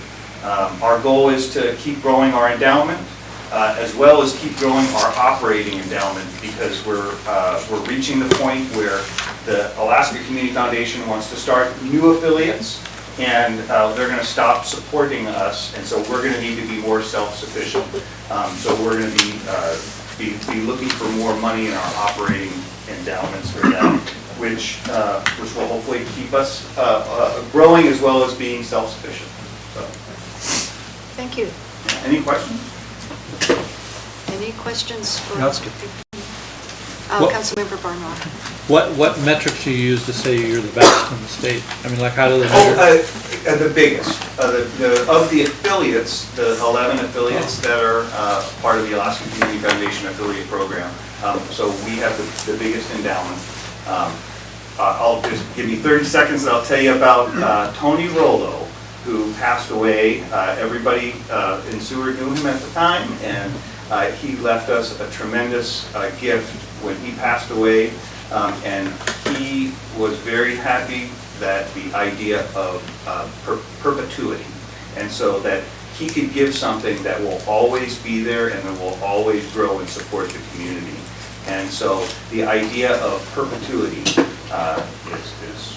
what he focused on. And so the reason that we are the biggest of the affiliates is largely because of Mr. Tony. Wow. I knew him. Yep. Neat guy. Okay. Thanks for your time. Thank you very much. Okay, and next we have an electric infrastructure update by Brian. Rob? Blue, or was it dead? Just you. Yeah, I'll Okay. be presenting all the information on infrastructure projects today. Or no, And you have the 10 minutes allotted also. I can change the batteries. Whenever you're ready. For those of you that may not know me, my name is Brian Thrall. My family's been in Seward for 3 generations, and I'm raising a 4th. I've been in the utility industry for 22 years, came back to work for the City of Seward Electric Department 10 years ago with the knowledge I acquired working across our state. For 8 years I've been in the foreman's position, and I am proud of the projects that we have completed and the relationships we have built in that time. As for our latest endeavor, in March I offered to take over the infrastructure project. The offer was appreciated, and I released my responsibilities as foreman to my leadman Dave. I'd also like to recognize my crew for picking up the slack in my absence. Since the 1st of March, I've worked closely with our engineers, suppliers, contractors to get Phase 1 of Nash Road back on track. In April, we had enough of the issues resolved to commit to a start date in May on Phase 1 of Nash Road with Sturgeon. Sturgeon has some of the top hands from around the state working on this project, and it shows. And I'd like to go ahead and just show some pictures here. So they're building access to the different poles along the line so they can set them. We'll go on to the next picture. Right here, they're digging in culverts. At this particular location, the transmission, the distribution is still energized. They were able to lean the poles over and set the new poles to limit the time we'll be on generation. Next slide. That's the first pole going up right there. If I could have brought pictures in with me today, it would have been a lot more exciting. Next slide. First pole again. Next slide. So there you can see they're laying out all the poles, getting ready to be set. Next slide. First pole set. I think I was supposed to have the layout of the yard. So Harbor was kind enough to give us a laydown yard, and it's pretty impressive all the material we have over there. They frame everything, put it together, bring it out to the site, and then install it. Next slide. Here across the bay, where that excavator is sitting, that is actually the excavator that you approved a couple years ago. I believe that excavator is already probably half paid for itself just on this project. What we're doing here is we took down a really large rock. It's actually going up on the cliff right there. It made trimming and maintenance nearly impossible. There's no way that we could get equipment up there. For Sturgeon to do that work, it would have been $60,000, maybe even $100,000 just for the helicopter. Not to mention the extra work it would have taken. They literally would have had to fly all their equipment up on top of the cliff, drill rig for blasting, excavators, poles obviously. So yeah, getting it off that cliff probably saved us $250,000. And that excavator was definitely beneficial for that.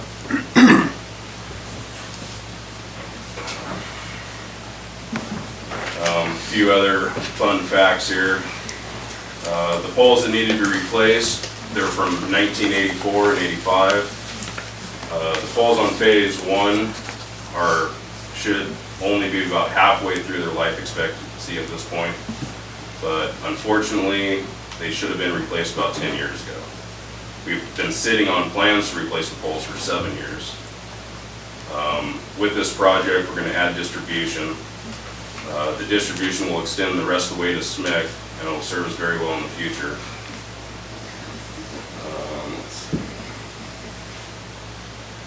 The addition of distribution in the Phase 1 project will give us many options for backfeeding our largest distribution circuit.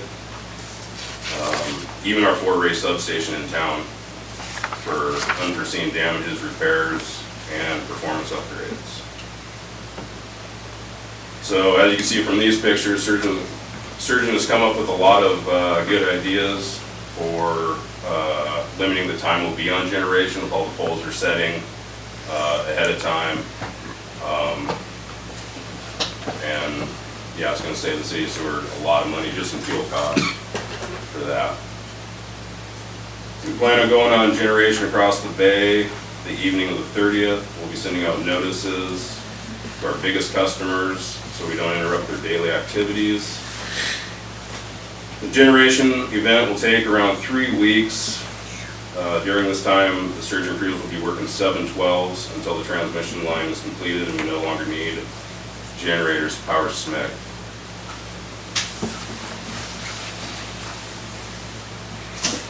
Finishing Phase 1 and the distribution is scheduled to be completed early August. I'm still hoping to complete the 4 Raymond section of our transmission projects this year, but the first order placed for our transmission projects was compromised. The material shortage stopped phase one from, the material shortage almost stopped phase one from even getting off the ground back in March. Finding solutions has been challenging, to say the least.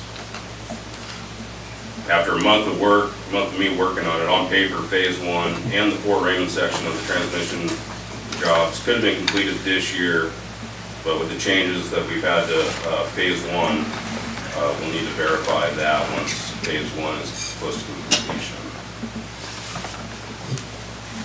So phase two in Nash Road, that'll be waiting on insulators till at least March of next year. Before I go on to the substations, you got any questions about transmission work? Are there questions? Councilmember Calhoun? Yeah, just a couple of them. You're talking about the power outages. I guess that's one of the things that most customers are going to want to know about. So I guess what I'd like to understand is you're going to have generators that are going to operate so the prison and JAG and that are not interrupted. What about the individual Yeah, so customers? The generators that we're bringing online will bring up the whole area across the bay. Okay. So as long as everything goes right with the generators, the only outages that they'll see after business hours will be just momentary, like an hour maybe. Well, actually, I take that back. It'll take us about an hour to bring down the transmission line and probably another hour to hook up the generators, at least initially. And then after that, they'll should be running non-stop, hopefully, until the project's done. We do have a smaller backup generator. Hopefully we don't need to use it. One of our concerns is the sinker lift across the bay. Even with the big one we have. We tried to get a larger one. It is not going to show up in time, and when we ordered the two, is actually the perfect setup and why we pushed this job through to do it now. Is they were supposed to have load sharing capabilities. Well, when they got down here, that component was fried. So they can't sync with each other. So we're basically sold a bag of goods that we can't use. The only thing that makes us nervous is the synchro lift. Well, okay, go ahead. Quick follow-up just on that. Is there, and maybe administration has this too, is there a place, are people going to be able to go on the city site or any site to see when like outages are going to happen? Is that going to be announced to folks so they? Yes. Okay. I believe we have a Facebook page that we utilize. We'll definitely inform dispatch. Like I said, it'll be after business hours. We actually recently just had signs made up that we can put out on the road with times and duration. Okay. And also city clerk can put things out through their distribution system. Okay. Okay. Councilmember Finch. Is there any way the prison can be notified ahead of time? Oh, absolutely. Because of their generators firing on and off? Absolutely. I plan on actually reaching out to our bigger customers tomorrow. Good information. Other questions? Not so far. Okay.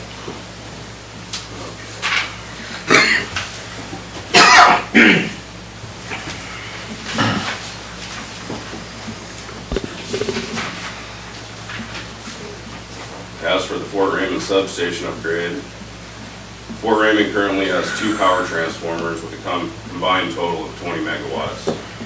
The notice to proceed was awarded to EPC, and the scope of work is install 2 new power transformers with a combined total of 50 megawatts at 115 kV.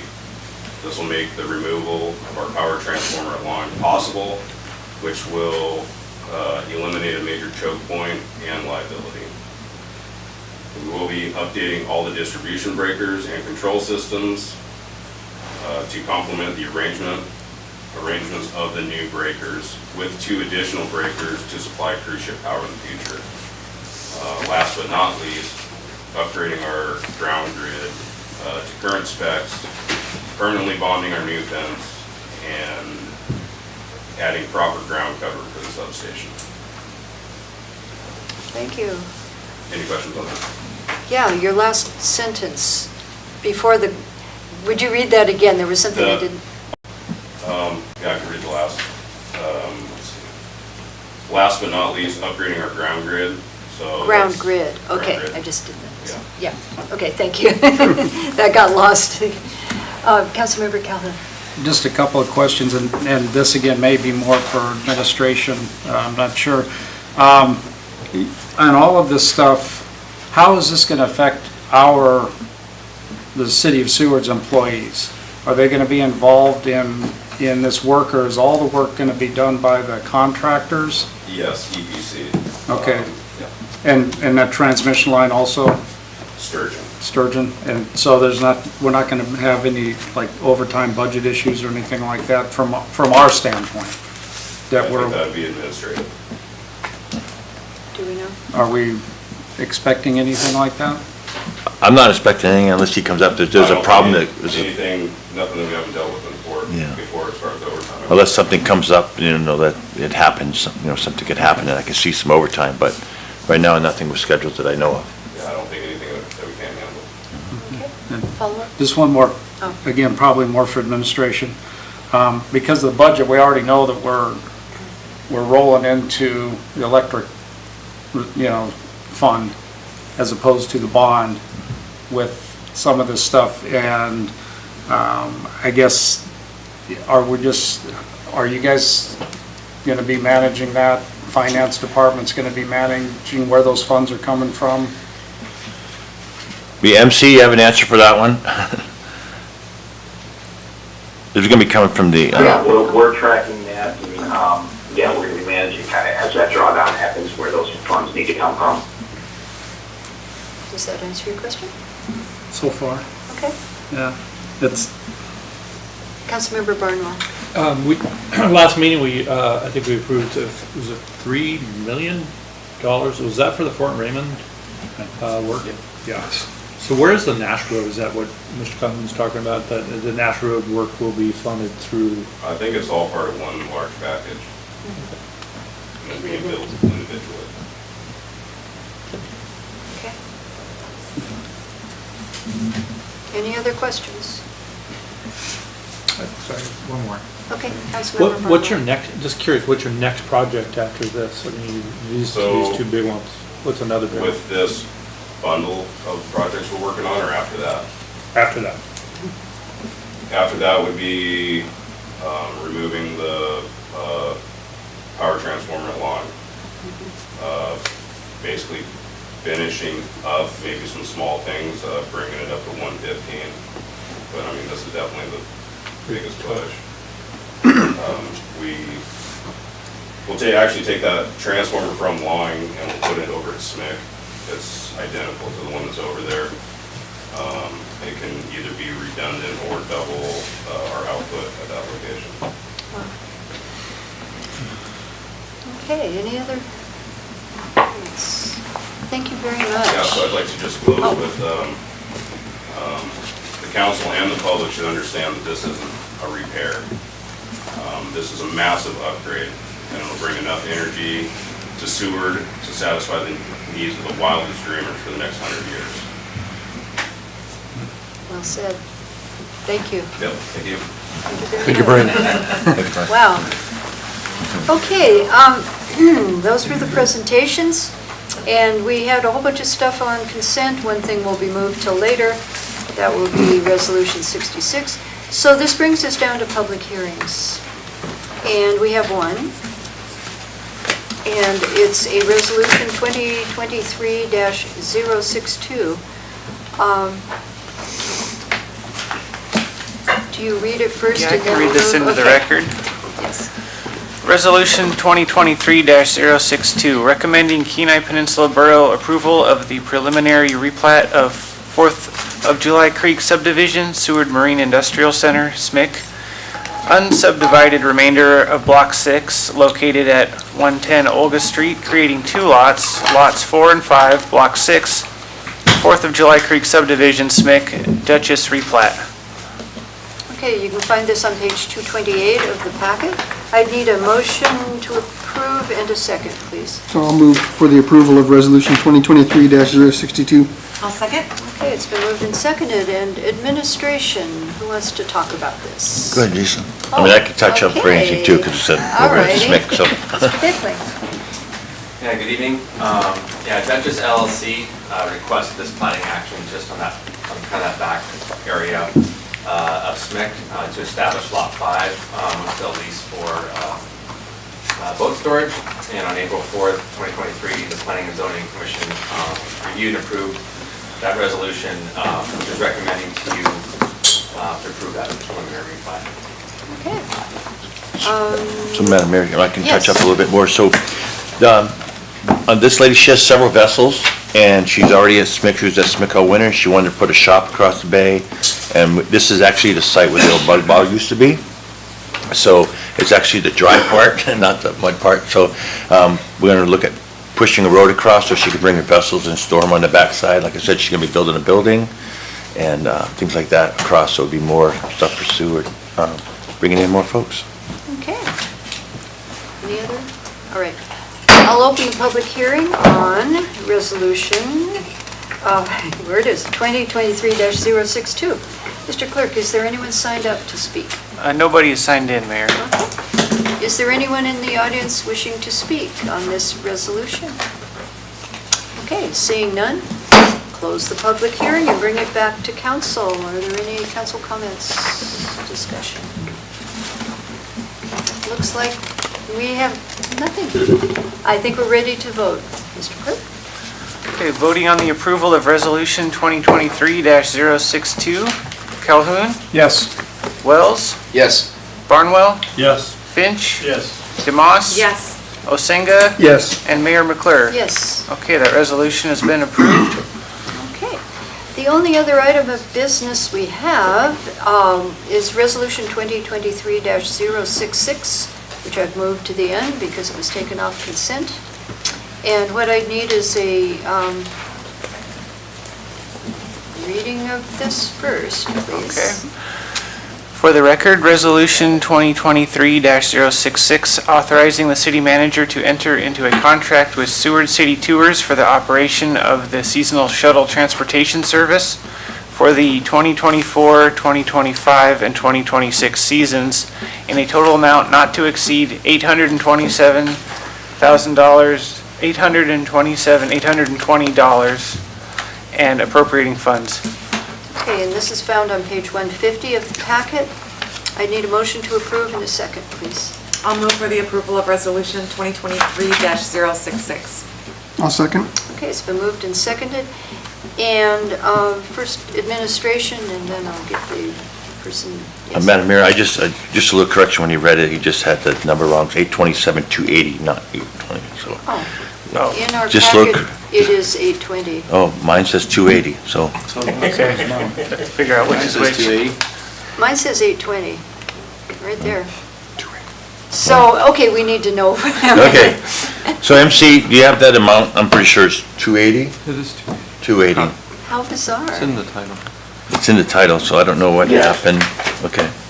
Okay. It should be 280. Okay, well, there was a typo in the writing it out. Well, anyway, okay. So can I read that number one more time for the Sure, record? if you would, please. So in a total amount not to exceed $827,280. Okay, that correction. Okay. Anything else to say about this? No, I think Okay. I go to Mr. Calhoun. Thank you, who Madam Mayor. removed it. The reason I pulled it is it's not that I'm, questioning the company or anything like that, or the process. It was just what caught my eye originally was sort of a kind of a weird payment schedule, and I was hoping for a little clarification on why it was being done that way. Just because that's not, as I understand, usual for service contracts to be paid that way, so. So we So, could, yes, Madam Mayor, so Jonah's here if you'd like to talk about how his payment terms came out when we did the contract.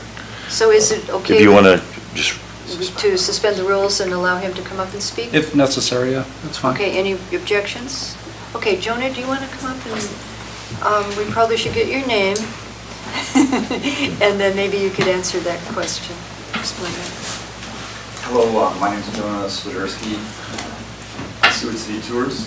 And to your question about the payment schedule, this has been what has been in place for the past 3 contracts that's been awarded. This service is a heavy upfront, front-loaded venture, and so it has allowed us to invest into preventative and infrastructure to allow us to successfully follow through with the contract. So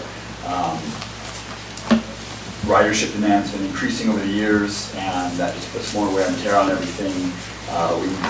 It's money that will be put into maintenance, into new vehicles if necessary, backup buses. We've got vehicles with low engine currently, but we have the infrastructure in place so that there is zero downtime, and we're able to keep operating despite that with our backup vehicles.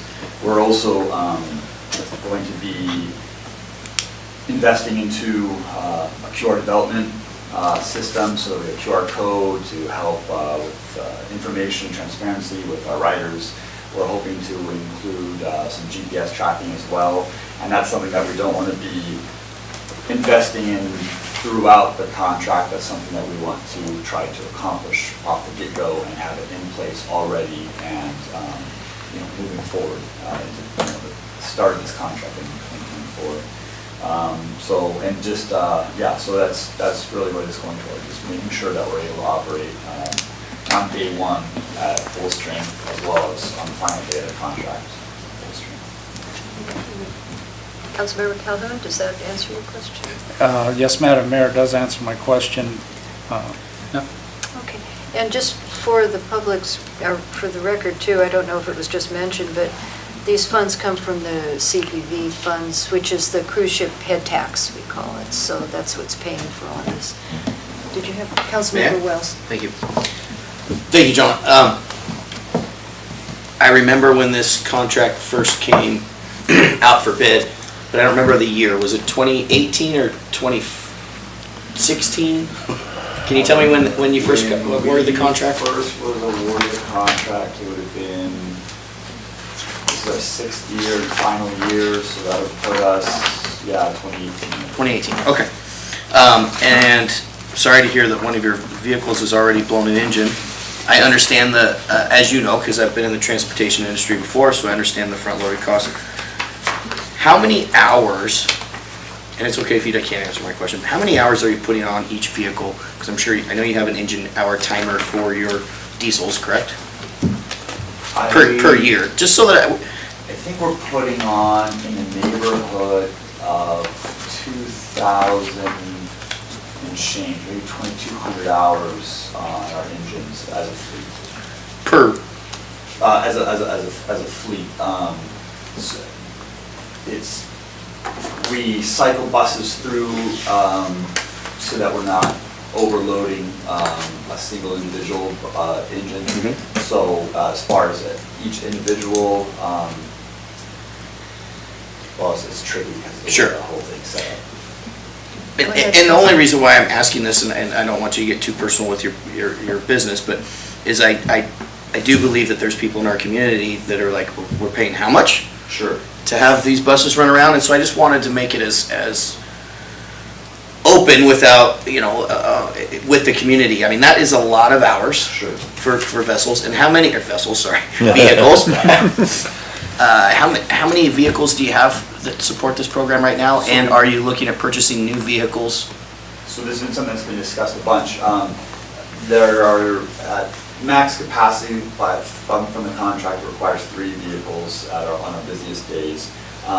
We've incorporated a 4th dedicated bus so that we always have one in backup. We also, when we renegotiated some of these contracts in the previous years, we wanted to increase the number of ADA accessible vehicles, and we were able to do that on the timeline that was set. So while the contract only requires 1, we're providing 2. And that means that on those medium days, even on the heavy shift days, those who are requiring those services are able to be given that service quicker, more timely, and so we want to include a 3rd vehicle as well, even though the demand is maybe slight. I just don't see an excuse for somebody to have to wait additional time in the rain when some of our stops are very exposed and whatnot to our inclement weather.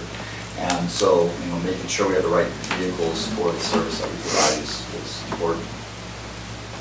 Okay, Councilmember Wells. Last question or statement. In your first contract, am I correct that you had to, the vehicles had to be new or no older than 24 months and no more than so many hours, or was it required that they had to be new?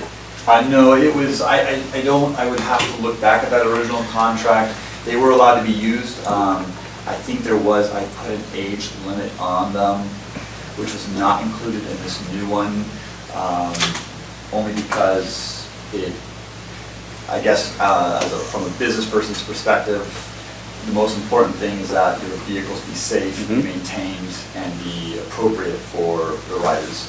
And we feel proud that over these 6 years, well, this is our 6th year, so 5 completed years, we haven't had a single day where we haven't been able to meet our contract obligation. So we go overboard and provide additional buses at times where we know there's a bottleneck, when we know it's difficult for just 2 vehicles to operate, we're throwing in a third.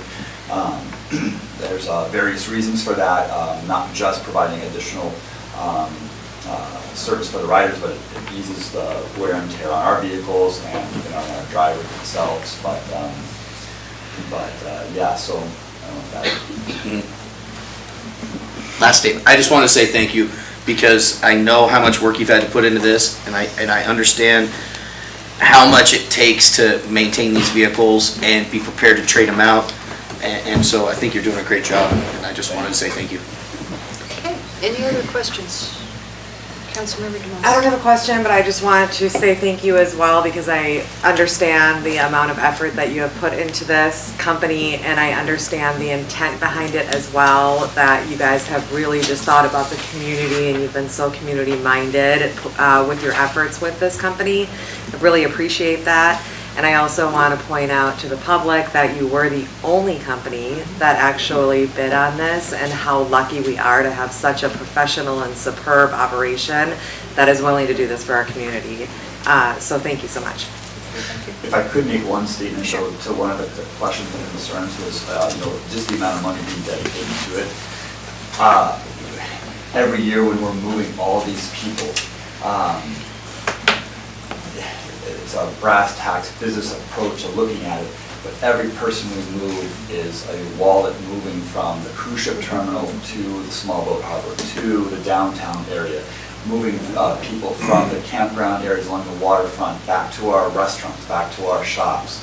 It's very difficult. It would require somebody smarter than I to identify how many additional dollars are being spent in our community and taxes and all the rest from that. But it is hugely valuable, not to mention the kids that jump on every day to get to the park, to go to activities, to go to all sorts of events throughout town. It is a hugely valuable thing, and something that, if anything, whether it's my company or another company, to expand this to offer in the wintertime, to provide this service to those who are disabled or limited in their transportation needs in the wintertime when it's cold and it's icy and it's our main facilities. It's impossible for them to keep all of our sidewalks perfectly sanded and groomed and whatnot in those icy conditions. So instead of people walking the side of the highway to get back and forth to Safeway, to offer this service, again, whether it's us or community foundation or the senior center,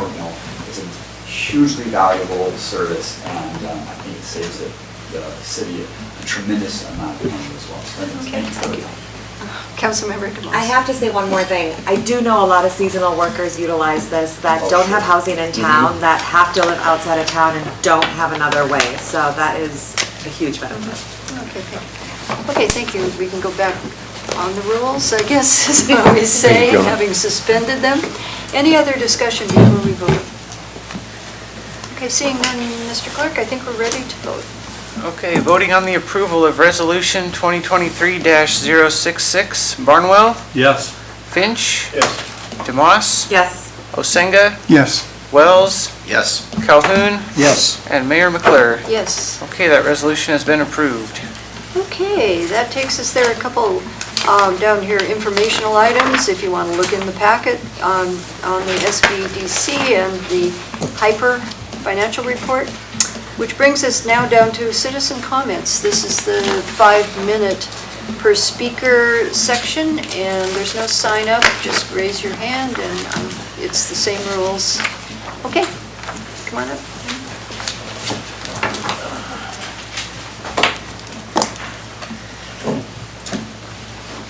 Tim McDonald, inside city limits. The only citizen of Seward allowed to vote on Nash Road, the other side of the thing, where you're spending millions of dollars, one citizen. This last vote is highly irregular. I mean, I applaud the thing, although the taxi companies, there's 3 or 4 of them, may not like this free bus service, but I realize it fills a niche that the taxi don't. But allocating $870,000 or 3 years ahead of time is not paying for the services, it's financing the business. Normally, if he knows he's going to get that, he would go to a bank and borrow that kind of money so that he can finance. So you're not paying for 3-year services, you're financing his new buses, et cetera, and saving him interest rates, taking money away from local lending institutions and stuff like that. So that was a highly irregular vote to do that 3 years in advance. And I mean, I just think that the public should be aware of that. And it's nothing to do with who it was or what, but forward funding a business with public money 3 years ahead of time, never heard of it being done before. So that's a new one. So anyway, there's that. And you know, I'm pretty upset with the business here. You destroy businesses with one hand and lavish them with fabulous wealth on another if you approve of them. So basically, this is a situation where it's who you know, not what you do or what you know. And I really think that you guys are playing fast and loose. You know, the Boundary Commission needs to weigh in on the Seward city limits lines for starters. You know, and you need an opinion from them whether this is a legal setup anymore for the city of Seward. You know, I mean, half your people are coming from out of town and doing it. You know, they're quasi-citizens, but they have no rights. You know, it's just an insane situation. It really is. I don't know what to do about my business. My business is half in the city, half out of the city. You know, your community development department has shut me down for what I don't know, put about $40,000 worth of fines on me and stuff like that, and that's why I'm not complying. I am not going to be steamrolled by anybody, and that's what your city community development part is doing. So that's what you do with one hand and the other. And I'm not one to play favorites. I'm not trying to get in there and get some money I didn't deserve, whatnot. I've busted my ass and built this business for many years. And I am contemplating my legal options, whatnot, but I know that we need to get this city squared away and get some representation. Right now, it's a business government oligarchy, basically. The federal government and whatnot has undue things, and it's going all over. You need the voters. You need the voters. I think everybody can see that. What's wrong with it? Why do we not want the voters? And it isn't because the citizens out of town don't want it. They just don't know what their options are. If they are annexed inside the city, personally, I'm for doing away with the city, you know, in its present form. We need a hard city manager form where we're doing it. We need 1,500 voters instead of 300, and we need some source of normalcy. You know, I mean, if that electrical vote had passed, it would be eminently challengeable because you guys do not represent the majority of users. You know, there's just so many things that are wrong with this current situation. And nobody wants to change it because it's advantageous for certain groups. It doesn't matter. It's wrong and it has to go. We have to unite this city to mile 18. We have to go to a hard council and a hard mayor. Nothing against you guys, but we don't need volunteers. We need professionals that's their only job and that's all they think about. So, you know, it's gonna happen whether you guys do it yourself or not. It will be done for you. Okay, who else would like to speak? Yeah, Tony, come on up.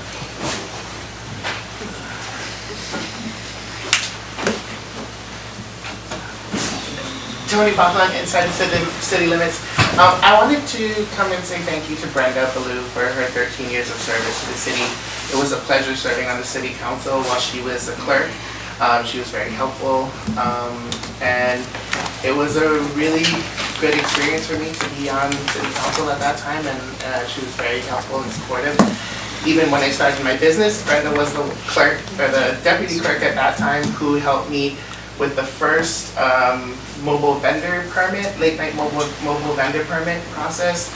And then that program's taken off and done so many amazing things and even grown to this day. I saw the new food truck down by Branson Pavilion, which is really cool and they're really nice. Just check them out, they have Cajun food.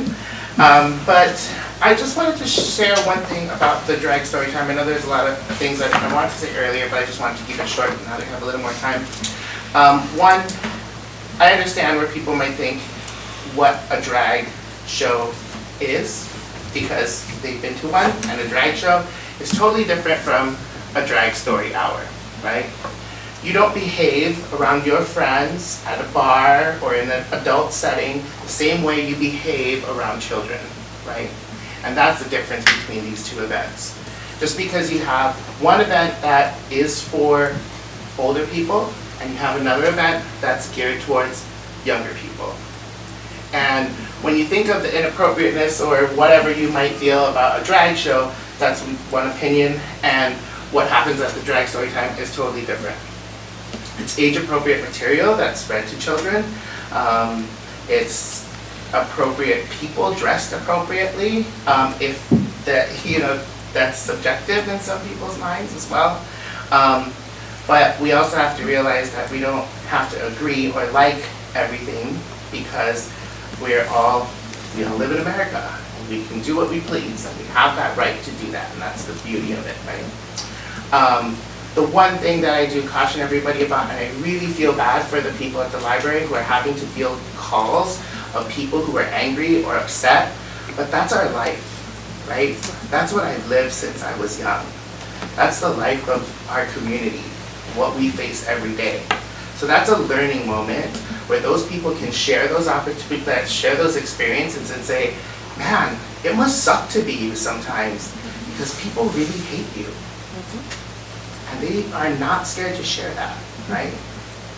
So when you think about those things and you think about what Pride is, like, why do you have to have a parade? Well, that's our time to celebrate, and our time to be together, our time to be a community and show that we care about each other, and our community to show that support back to us. And that's what Pride's about.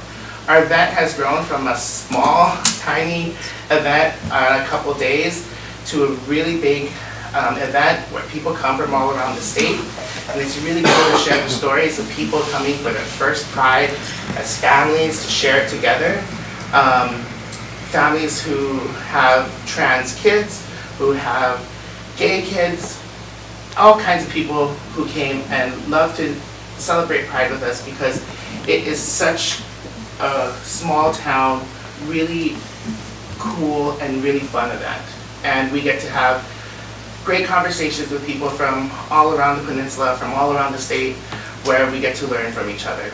And I think when we think about also how we treat each other is, and going through life, when we try, I try more to assume the best intentions, that everybody has the best intentions in everything that they do, because we all inherently want to do good, right? We all want to support each other, and we want good things for each other.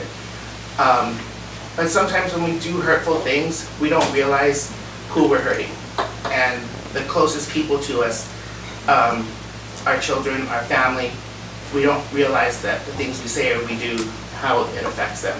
And I think that's one of the things in our community where when we see people who don't always agree with our lifestyle or who we are or how we present ourselves, and when you say hateful things, you just don't realize what they cause to people, what the kind of harm they do to people.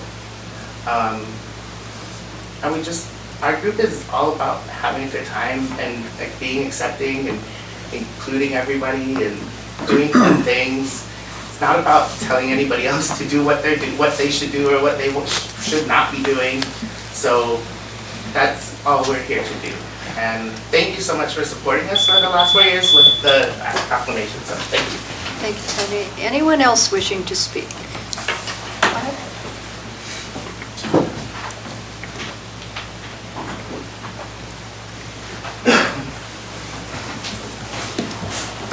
My name is Christina Smith and I live outside city limits. First, I just want to say thank you for having the opportunity to come and give public comment as someone who does live outside of city limits. It is frustrating, especially with the most recent vote for the electric utility sale, but being a member of the community that lives outside the city limits, there are still things I was able to do.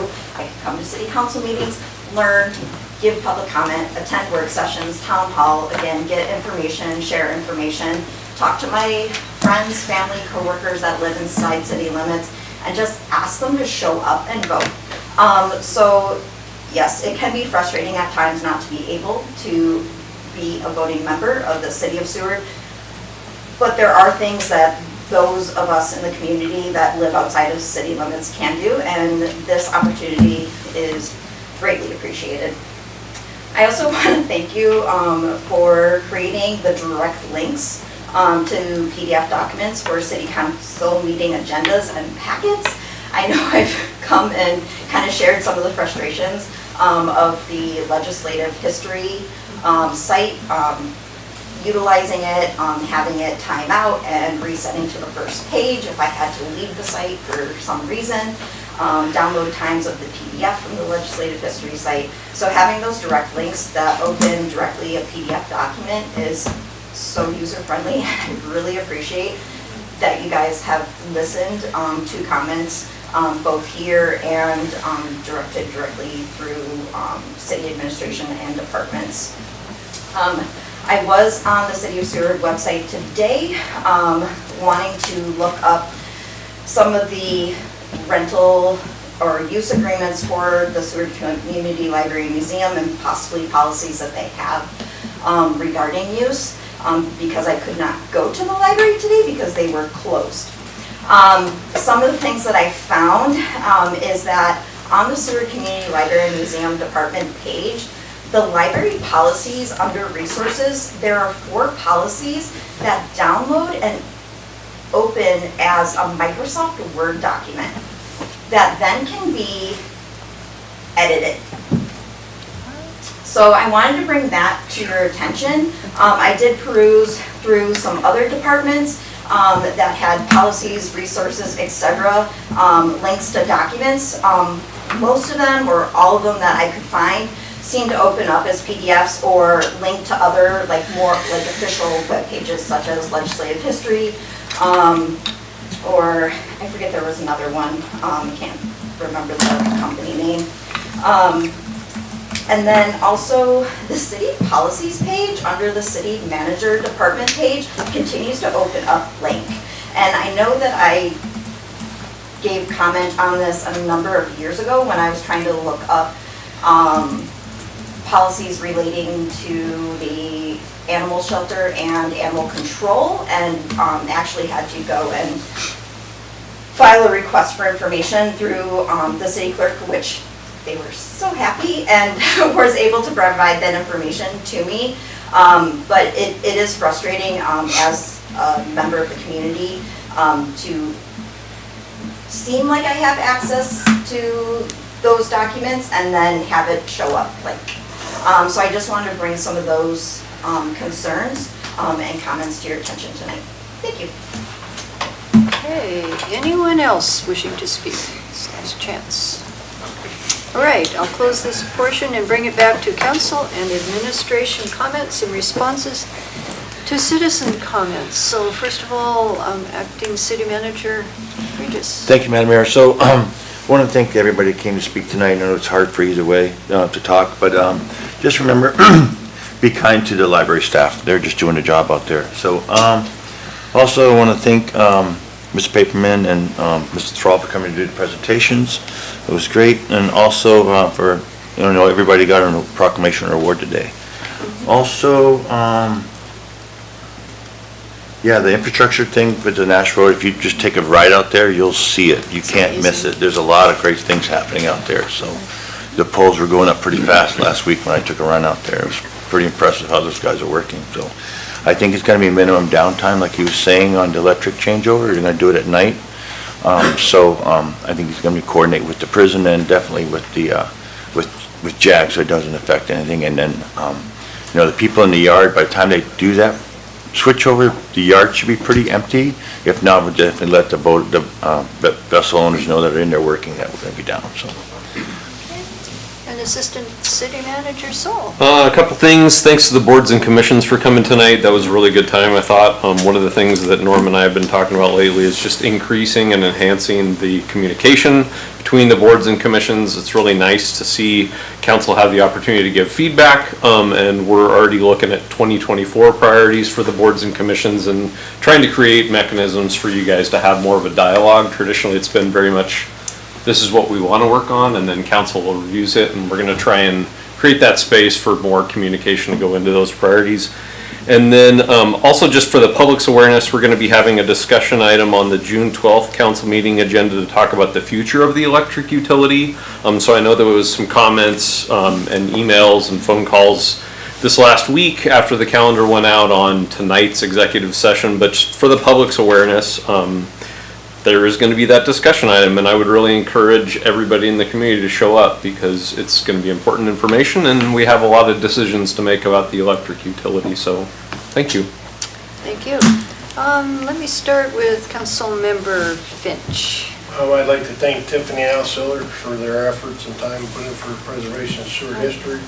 I'd like to add to that, I know years ago Marie Gage started that, and it took her a long time to get that going. And I'd also like to remind everybody, Memorial Day weekend's coming up. Please remember those that died in service for our country to provide the freedoms we have in this country.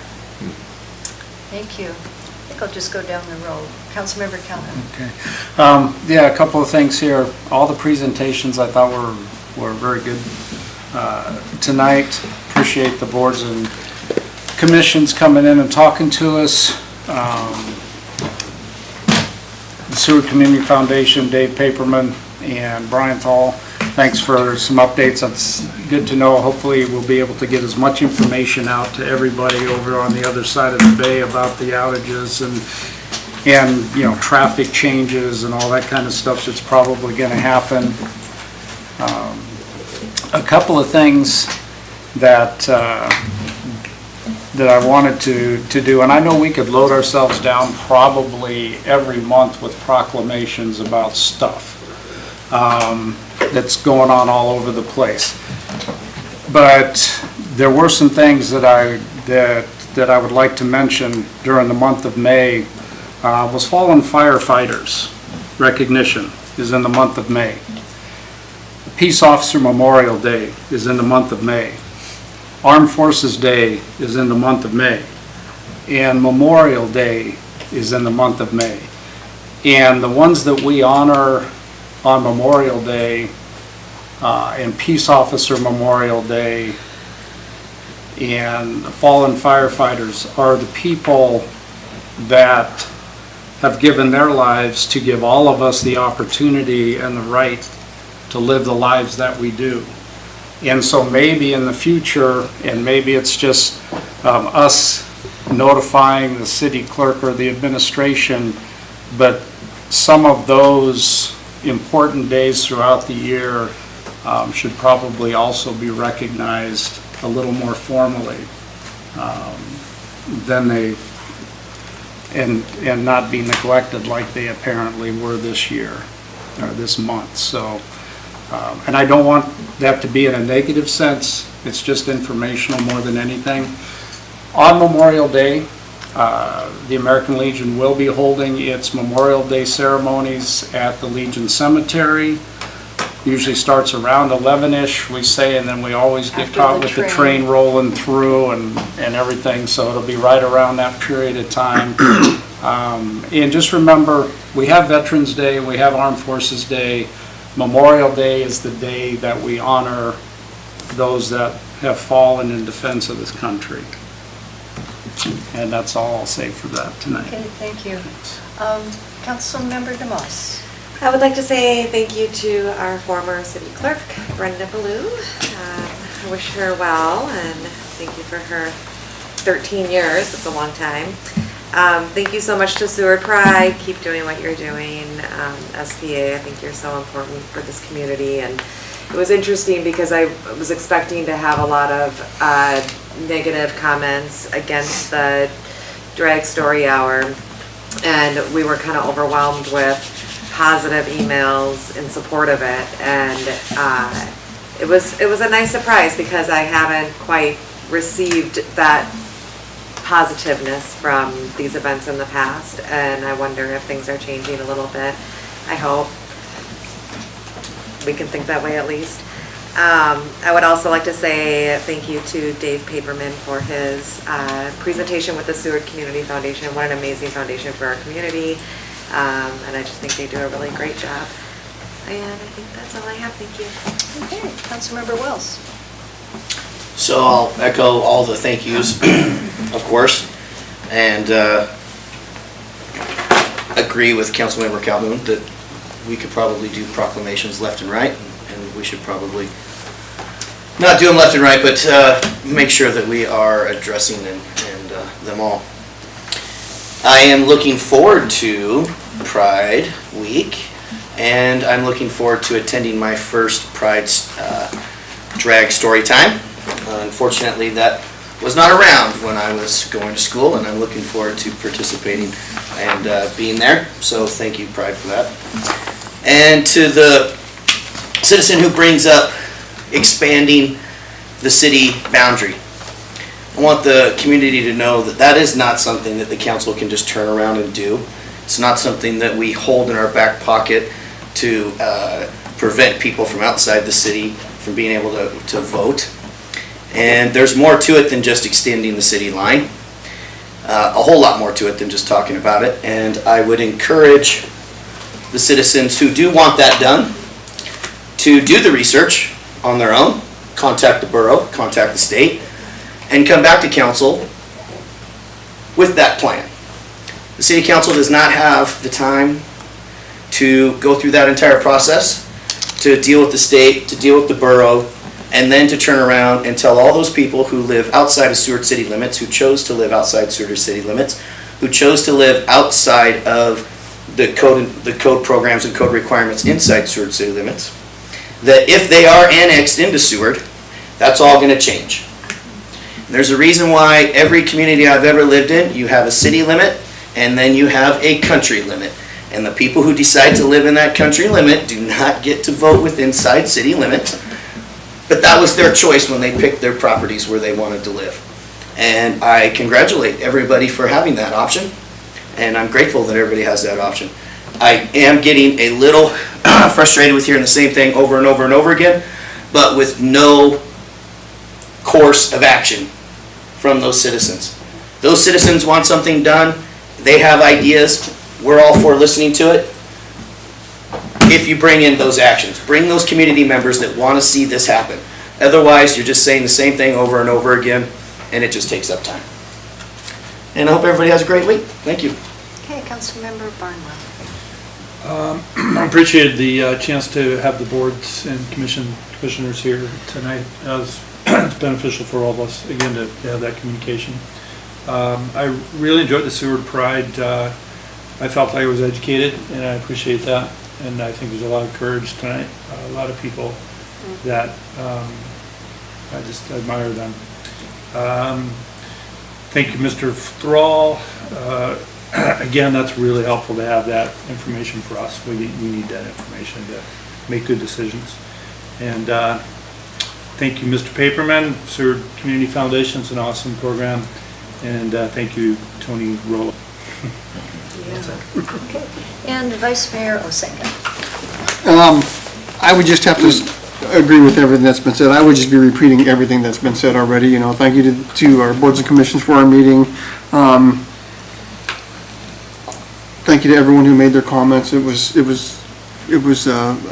an educational experience to hear the comments. Thank you for the presentations, and Brenda, thank you for your service here with the city, and just everyone be safe out there. Okay, and I echo all the thank yous, especially to Brenda, and presentations were good. I always say 10 minutes and people keep to it. It's really good. We're holding to that. Want to welcome our new city clerk, Mr. Peck, and we're trying to figure out how to call him, you know, so I've got it written down. I'm trying to be consistent. We're working on this. And this was, yeah, so I want to announce that the new animal shelter is going to have a grand opening on June 10th, and I'll suspend my talk just for a moment to ask the chief, what time again did you say? We're looking at 11 to about 3. Okay, 11 to about 3, and there's going to be grand opening. Kittens. Well, maybe puppies, I don't know, but anyway, we're very excited about this. It's going to be great. There's also another thing coming up in June. June's a big month. June 3rd is National Trails Day, and I know the Iditarod Trail Group is going to be holding a pretty much midday long event at the pavilion, and hopefully on that day, they'll be dedicating the Alfred Lowell statue down by Zudi's, so right across from the other statue there. So there's that going on. I wanted to reiterate that these buses that run around town are being funded by cruise ship head tax funds, not citizen taxes, and so citizens of Seward taxes, I mean. And we will check on that website stuff, correct? Because that's something, I don't go to the website often enough and check it. Anyway, so with that, I'll close my, but every time I'm almost done, then Councilmember Calhoun has one more thing. Okay, Councilmember Calhoun. Thank you, Madam Mayor, because I get forgetful sometimes. There's so much going on here. Just wanted to remind everybody that Wednesday is the combat fishing tournament. If you're not aware of what that is, the Charter Boat Association offers up their boats. I think there's 180 seats available this year. And the Armed Services YMCA from J-Bear is the organization that sponsors this. And they'll bring down active duty soldiers from Fort Wainwright, J-Bear. There would be some Coast Guard, Navy, Marines, all mixed bag. They take them out for a day of fishing at no cost. They have fundraised all year for this. There are prizes for the biggest fish, the smallest fish. Everybody will get a prize. They will arrive in town on the buses about 4:30 or 5 a.m. if anybody would like to come and greet them. What day is that? That's Wednesday, this Wednesday, the 24th.